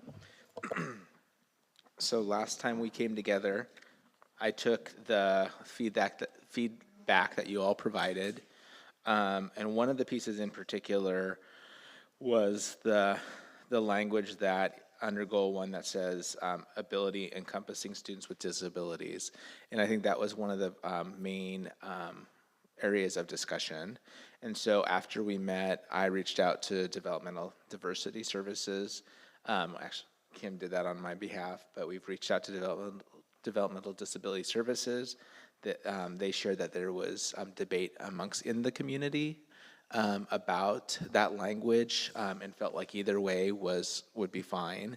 And then we also reached out to Sarah Lynch, who is the head of SEAC, and Sarah actually gave option 1 and option 2 related to goal 1 as additional considerations for you. So that's where that language comes from. The other things that we did was we added the country of origin piece at the top, changed tenant to tenant, and we also added the component around goal 2, number 2, and this was language that you all developed while we sat here together working on this last time. And finally, we added the caveat down at the bottom that goals are not written in priority order. So basically everything that you shared with me last time has either been incorporated or brought back with a couple of options for your consideration. Thank you, Ryan. Questions, comments from? Okay. What was that? Everybody has one? Do you want to go? Should we start on Sammy's side for the first this time then? We're going to go that way. Sounds good. So I believe country of origin, national origin are used interchangeably. Which one is more inclusive, or which one probably might fit what we were trying to achieve in terms of protecting students from, or ensuring students' outcomes are better, or what we measure? That was your language, not yours specifically, but that was the board's language as an addition. So I think that would be up to you to determine. Okay, so maybe I'll weigh in. I tried to do some homework around it, and the idea is national origin is, the national may refer to a common place of where people come from or originally are from. Country is just that, the country. I think national might be more inclusive of different segments of populations that are not bounded by political boundaries. So I might be more inclined for national origin. And eventually it is what we measure. So that's one element I want to maybe weigh in. The second thing is I'm really struggling between option 1 and 2. I'm wondering, Ryan, if you do have a recommendation or maybe pros and cons between them.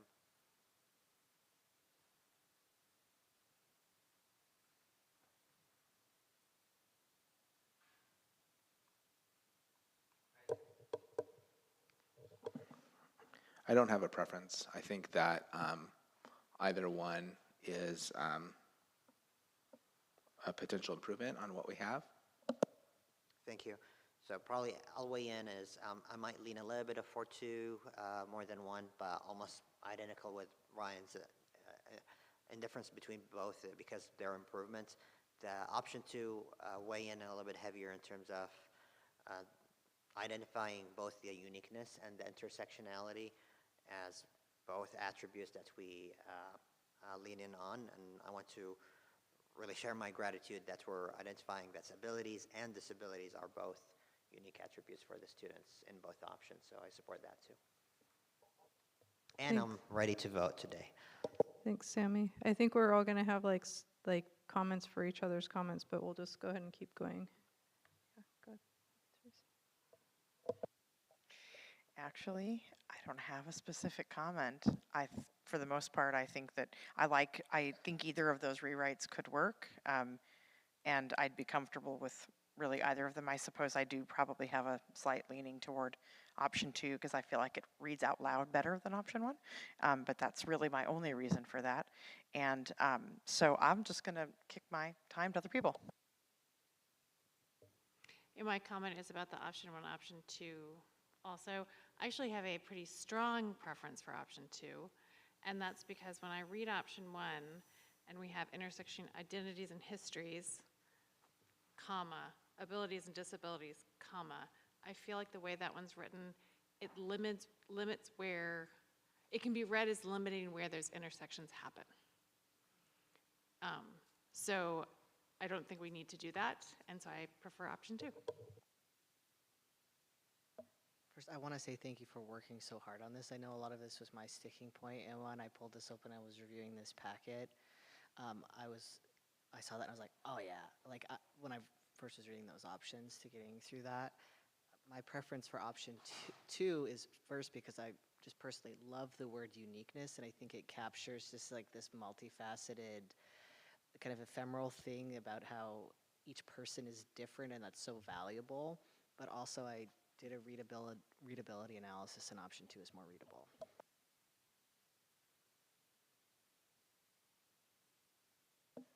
I just wanted to say thank you for all your work and listening to us.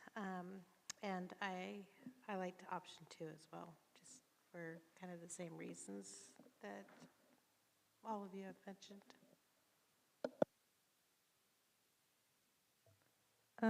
I liked option 2 because I had unique in there as well. For that one, can I read those out loud I'm going to read those out loud real quick for people in case people are watching. So option 1 says, taking into account students' intersecting identities and histories, abilities and disabilities, as well as their accessibility needs, academic rigor will be achieved as students are challenged and supported. So that's option 1. Option 2 is taking into account students' unique and intersecting identities, histories, accessibility needs, abilities and disabilities. Academic rigor will be achieved as students are challenged and supported. So that's just so people, and even just if you all sitting over in the room know what we're talking about and weighing in on. So I liked option 2 better because of that, and then the reading out loud too. And then just wanted to support Sammy's comment because you said, how did you word it again? Suggesting modifying country of origin to read national origin. Yeah, okay, thank you, national origin, that's what I thought you said. One of the reasons I like that is because it's inclusive of tribal nations too, and oftentimes people are viewing like people who are members of tribal nations as a race category, when that's actually it's a political identity, and so that kind of includes them, so thanks for pointing that out. I didn't even notice that part, how that would have excluded folk from there, but those were my only comments, and thank you, Ryan, for all the major work you've done and all the listening. So I think we're gonna, do you have anything else before I call for a vote or a motion or anything like that? All good. Okay, so along the lines of the board goals and strategies, does anyone wish to make a motion? Chair, can I make a motion? Sammy really wants to make the motion. Do we have a second? Well, Chair, it's my pleasure and honor to make a motion regarding 2024-2029 board goals. I move to adopt the 2024-2029 board goals and strategies as revised with the following revisions: country of origin to read national origin, and the struck language on goal 1 to be replaced with option 2. I will second that motion. Okay. It has been moved by Sammy and seconded by Judah. Is there any further discussion To the motion. to the motion? Discussion. Yeah. I want to really acknowledge the community and their voice, the work groups, the affinity groups who have contributed, to my colleagues on the board for stewarding this really a reforming process that changed how we develop the goals. And for Ryan, Melissa, staff, and everybody in the team who contributed to that, it's been a really important journey, and I believe this is a great milestone to start the process of our budgets and our evaluation of how we do work in a way that's been informed by the community voice and by our staff voice. So for that, I'm grateful and very supportive of these goals. That is not only the outcome of an important process, but it's a process in itself that have improved our work. Any other comments? No more comments? I just also wanted to comment that appreciation for all the staff time that went into this and the community that took the time out to inform these goals. And it's been a year and, let's see, January, February, March, 4 months that we've been working on these goals. And I think that speaks a lot, not that we're indecisive, but that we're being intentional. And I just wanted to point that out and say thank you as well before we vote. So no more discussion. It has been moved by Sammy and seconded by Judah to approve the 2024 to 29 board goals and strategies as revised.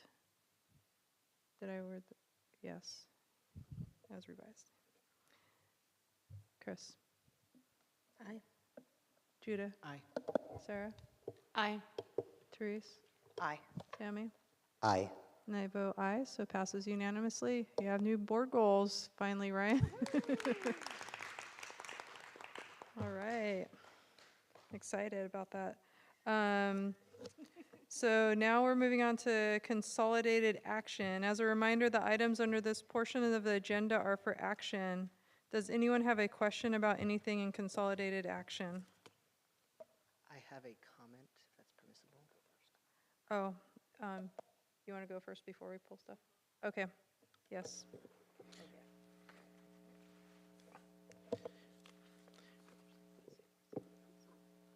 Related to the certified device replacement, which is included in the consent agenda on the motion requested.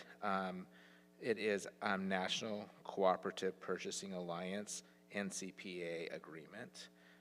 So the master purchase state agreement has been updated with more specificity. Thank you, Ryan. And you had something you wanted to pull? Not pull, I just have a comment on Yeah, one of you the. need to pull it then, so we can Okay, comment. can we pull policy JBC and JBCAR? JBC and JBC AR. Okay. Same, Sammy, and, okay. Anything else you all would like to pull? Okay. Judah, then Sammy. I want to thank Melissa and the team that worked on this and all the students that gave their voice. When I read through that with the revisions included, just really liked it a lot. So I wanted to say that. Thank you so much. Thank you, Chair. I want to reiterate the comments from my colleague, the gratitude for this process and this policy. Also acknowledging that this policy goes further than what ODE guidance provide in favor of protecting students' privacy and students' autonomy in making decisions related to sharing information with their parents. I think consistent with our collective values. So I want to just acknowledge that, and also I want to acknowledge that we are transferring big chunk of the details of the policy where it belongs systemically in an AR, which is owned by the superintendent and may change by any time by the superintendent. We are in a very fortunate situation where the values of the community, the values of the board, the values of the superintendent are consistent and aligned. But I want to really remind ourselves as a governing board and future boards, future superintendents, that the intentionality in these ARs are important. are critical, and we're committed to continue those. So I just want to really acknowledge that we're doing the right thing by moving the policy to the AR, but remind ourselves that we need to be committed to the objectives that the ARs are developing, and I believe they are consistent here. Just a reminder for us in 2, 5, 10, 20 years, when someone says, if there's any change to the AR, that we remain committed to the same values that we started and the same voice that the students have shared with us that informed the policy and the AR. Thanks, Sammy. Any other comments? I wanted to say appreciation for you taking the time with this one too, Melissa. And I know nationally there's a lot of anti-trans legislation continuing to be trying to be put into motion. And I appreciate that the school district is instead doing things that strengthen the existing policy. So thank you for your work on that, and everybody that helped you with it, all the students and staff too, and community. I think it's another one of those policies where it wasn't just like somebody wrote it in a room. And so I think that's awesome, so thank you. Okay, so.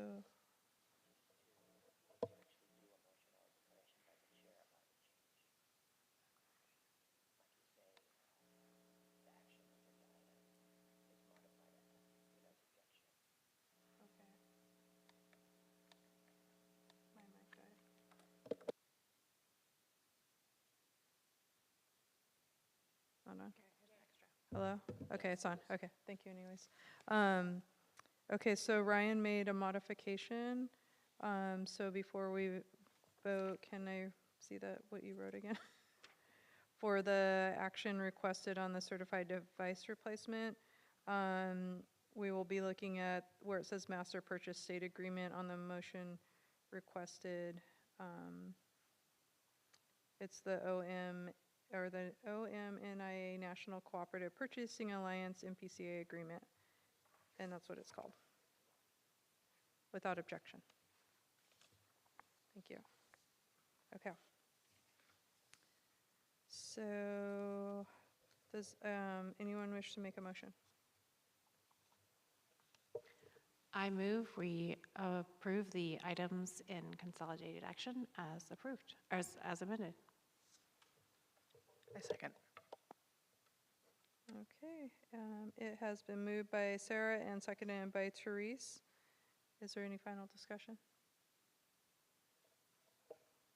Okay, it has been moved by Sarah and seconded by Therese to adopt the consolidated action items as amended. And Chris? Aye. Judah? Aye. Sarah? Aye. Therese? Aye. Sammy? Aye. And I vote aye, so that passes unanimously. Thanks, you all. The next thing on the agenda is consolidated information. As a reminder, the items under this portion of the agenda are for discussion. Would anyone like to discuss an item in consolidated information? Question. Okay, Sarah? Yeah, looking at the virtual charter school enrollment, I just was interested in the trends on that, especially since we're not at 3% yet, but it feels like we're closer than we were.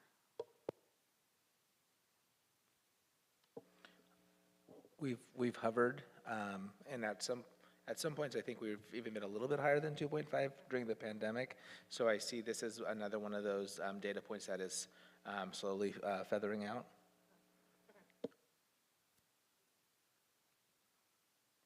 Any other questions for consolidated information? Okay. The next item on the agenda is board member comments. Are there any board member comments? Chris? Jasmine asked me, actually both of the students from College Hill had some thoughts about the cell phone conversations that we had earlier, and just really wanted to reiterate that students well, on their behalf, would say they really need their phones with them, and they talked a lot about the safety issues with keeping their cell phones, and so I told them I would share that for them. And I too would also share that with them, is that, along with them, that same idea about safety, if the school ever had a major emergency situation, kids would need their phones. So I don't know where that conversation is going, but if it is going anywhere, I would sure like to be a part of that more. Just briefly, what our fine superintendent pointed out to me at the start of the meeting is that this is our first meeting where we have some more accessible seating at the front. That has been an ongoing conversation, and I went and I've never had a day before where chairs made my whole day, but seeing that, I'm wanting to point out that we are committed to making our meetings as well as our schools as accessible as possible, and this is truly phase one. So you can't see the chairs, but if you're in here, they are really nice. Can you all swing it around to see the chairs? And thank you so much. Okay, it's swinging around, and then I think Sarah has a comment once that happens. They are there. You can. It's hard to see them with the table, but thank you. They're the black ones. Thank you. Was that it, Judah?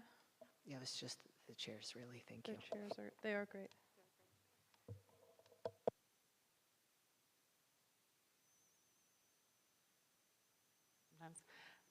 I want to agree with Chris that, I guess I want to lend my voice to saying that we need to consider how we're treating cell phones in our schools K through 12. From what I've heard from families and staff, and even maybe begrudgingly from students, is that it's gone really well at the middle schools. And so, I think that it may not be a one-size-fits-all for all school levels, but thinking about how cell phones are being handled, I think is a really important conversation that needs to be had.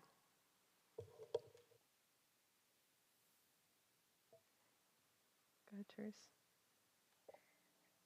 I just wanted to remind our community that April is Sexual Assault Awareness Month, and the statistics on that topic are pretty horrific, and so it's important for us to remember that if you're teaching or working with students in this community, you very likely have someone in your class that has experienced sexual assault. If you work in this district, you very likely have coworkers who have experienced sexual assault, and to our leaders in our community, in our school district, you very likely have staff that have experienced sexual assault. You very likely have staff that have experienced it at work right here. So I just want to put that out for us to remember, and I want to also say thank you to our district for their commitment to comprehensive sex education. It's one of the places where K-12 can really make a difference in raising up a generation that may not have to have that particular story to tell. So thank you for continuing to embrace comprehensive sex education, and particularly having transparent conversations about consent, even as early as in 6th grade, maybe even earlier. I don't have a child younger than that anymore, but when he came home and explained to me what he'd learned about consent, it brought tears to my eyes. I have ideas about how we could further that conversation, but as a first pass, I was impressed with his take on that. So that's it. I just wanted to bring that awareness to us. What do you think, Sammy? Really? Okay. Teresa, I wanted to thank you for bringing that up. And as a survivor, the consent part, for kids to understand what that word means, like when I say kids, I mean like the younger people, kids, has a huge difference when they're older students in the district. I did have, related to that, I think was it at our last meeting? Maybe it was the meeting before. There was sadly like a national coverage of the death of a Native student, and unfortunately there's been another death, not of a K-12 student, but of a college student nationally. Cole brings plenty, and that's been really impactful for the Native community because of the prevalence of murdered and missing Indigenous people. And I just wanted to bring that to the community's attention, that there may be students in the district or even parents that have, that are being impacted by that, because a lot of people know somebody that has gone missing or been killed in the communities. And it's an ongoing crisis for Indigenous people. I know that the Safe Club at CV is holding their Murdered and Missing Indigenous Peoples Day run in May. And so that's part of something coming up that I would encourage folk to learn more about. And that's going to be on May 4th on Saturday. And they're also having a concert. So it's a great tragedy what happened last week and the ongoing repercussions in the community. I also wanted to make a comment on two things that the students had a lot of questions or comments about. One was on the cell phones as well. I know this is a hard shift. That's just, I live with the MMIP thing like every day, so I can shift a little bit fast. But it's not that I don't care. It's I need to be able to operate in the world too. But the cell phones, I was thinking about student parents. So as somebody that was a student parent in college, like having a phone obviously was really important, but we have high school students that are parents too. And I think about those kind of considerations. So if anything is in development, I do hope that those are taken into considerations. And I do appreciate the comment about the different grade levels and how that might look different for high school students than it may for middle and elementary students. And we all have our different ages as adults in students' lives where we let them have phones or not, for whatever the case may be. But I do think about that, as well as some parents do use either watches or phones as a way to be able to locate their kids. If, for instance, they may have, like, older students are skipping, or if a younger student isn't where they're supposed to be. And so I think about safety in that way too, not just like being able to call somebody, but like because of the locations and other apps that are used for finding people. And that relates to what I just said about murdered and missing Indigenous people. But so that's a reality. And then the other thing is about parking. I have a lot of curiosities about that. I have a child at CHS, so I know about the parking, and I also have had fender bender stuff related to parking at CHS, so I know what they're talking about. And so I don't know what the answer is. Parking is an issue, I think, anywhere there's a lot of students. OSU is no exception to that either, so I understand the clogging of the residential areas, and I'm wondering if the district is in any kind of communication with the neighborhoods around the schools, especially CHS and College Hill, on the parking issue. Yeah, that was a question. So can I go do two questions? Yeah. So the first one is that when we've had conversations in the past around cell phone policy, there is a board policy that has some language related to cell phones. So I've had conversation with board leadership. Mm-hmm. So what I would see as a next step based on the feedback tonight is to have a conversation with board leadership and whether or not they would want to make any sort of amendment to policy. So that would, how I see that moving forward. And the second one was I talked to Liam on our break to ask him if he and I can connect, and Kim Patton, just to kind of talk about parking at CHS in particular. So those are two next steps that I have based on the public input tonight. Thanks, Ryan. Yeah, because parking garages are super expensive. And so I was like, we don't have that kind of money. We're like in a budget crisis. That's not on my list of ideas. I didn't think it was. I was just pointing that out because I know a lot of people are like, why don't you just put up a garage? And I was like, those are really expensive, and there's like zoning stuff too. And well, I mean, sometimes you have to have them though. And then also, like, I do appreciate the positive impact the cell phone has. Stuff has been happening at the middle school, so I did want to point that out too. I didn't want it to come across, I didn't think that was positive, because I really think it's awesome, and we've had communication from the community about that too through email and the positive impact, so I just wanted to appreciate that. And that was all my comments, I believe. Yeah, just hang in there with us as the budget season comes ahead, community, please, and thank thank you to the budget committee who will be working on that ahead of time. Yeah, so any other comments? Okay, so we are adjourned at 9:09 p.m. Thanks you all, have a good night. Thank you, tech support.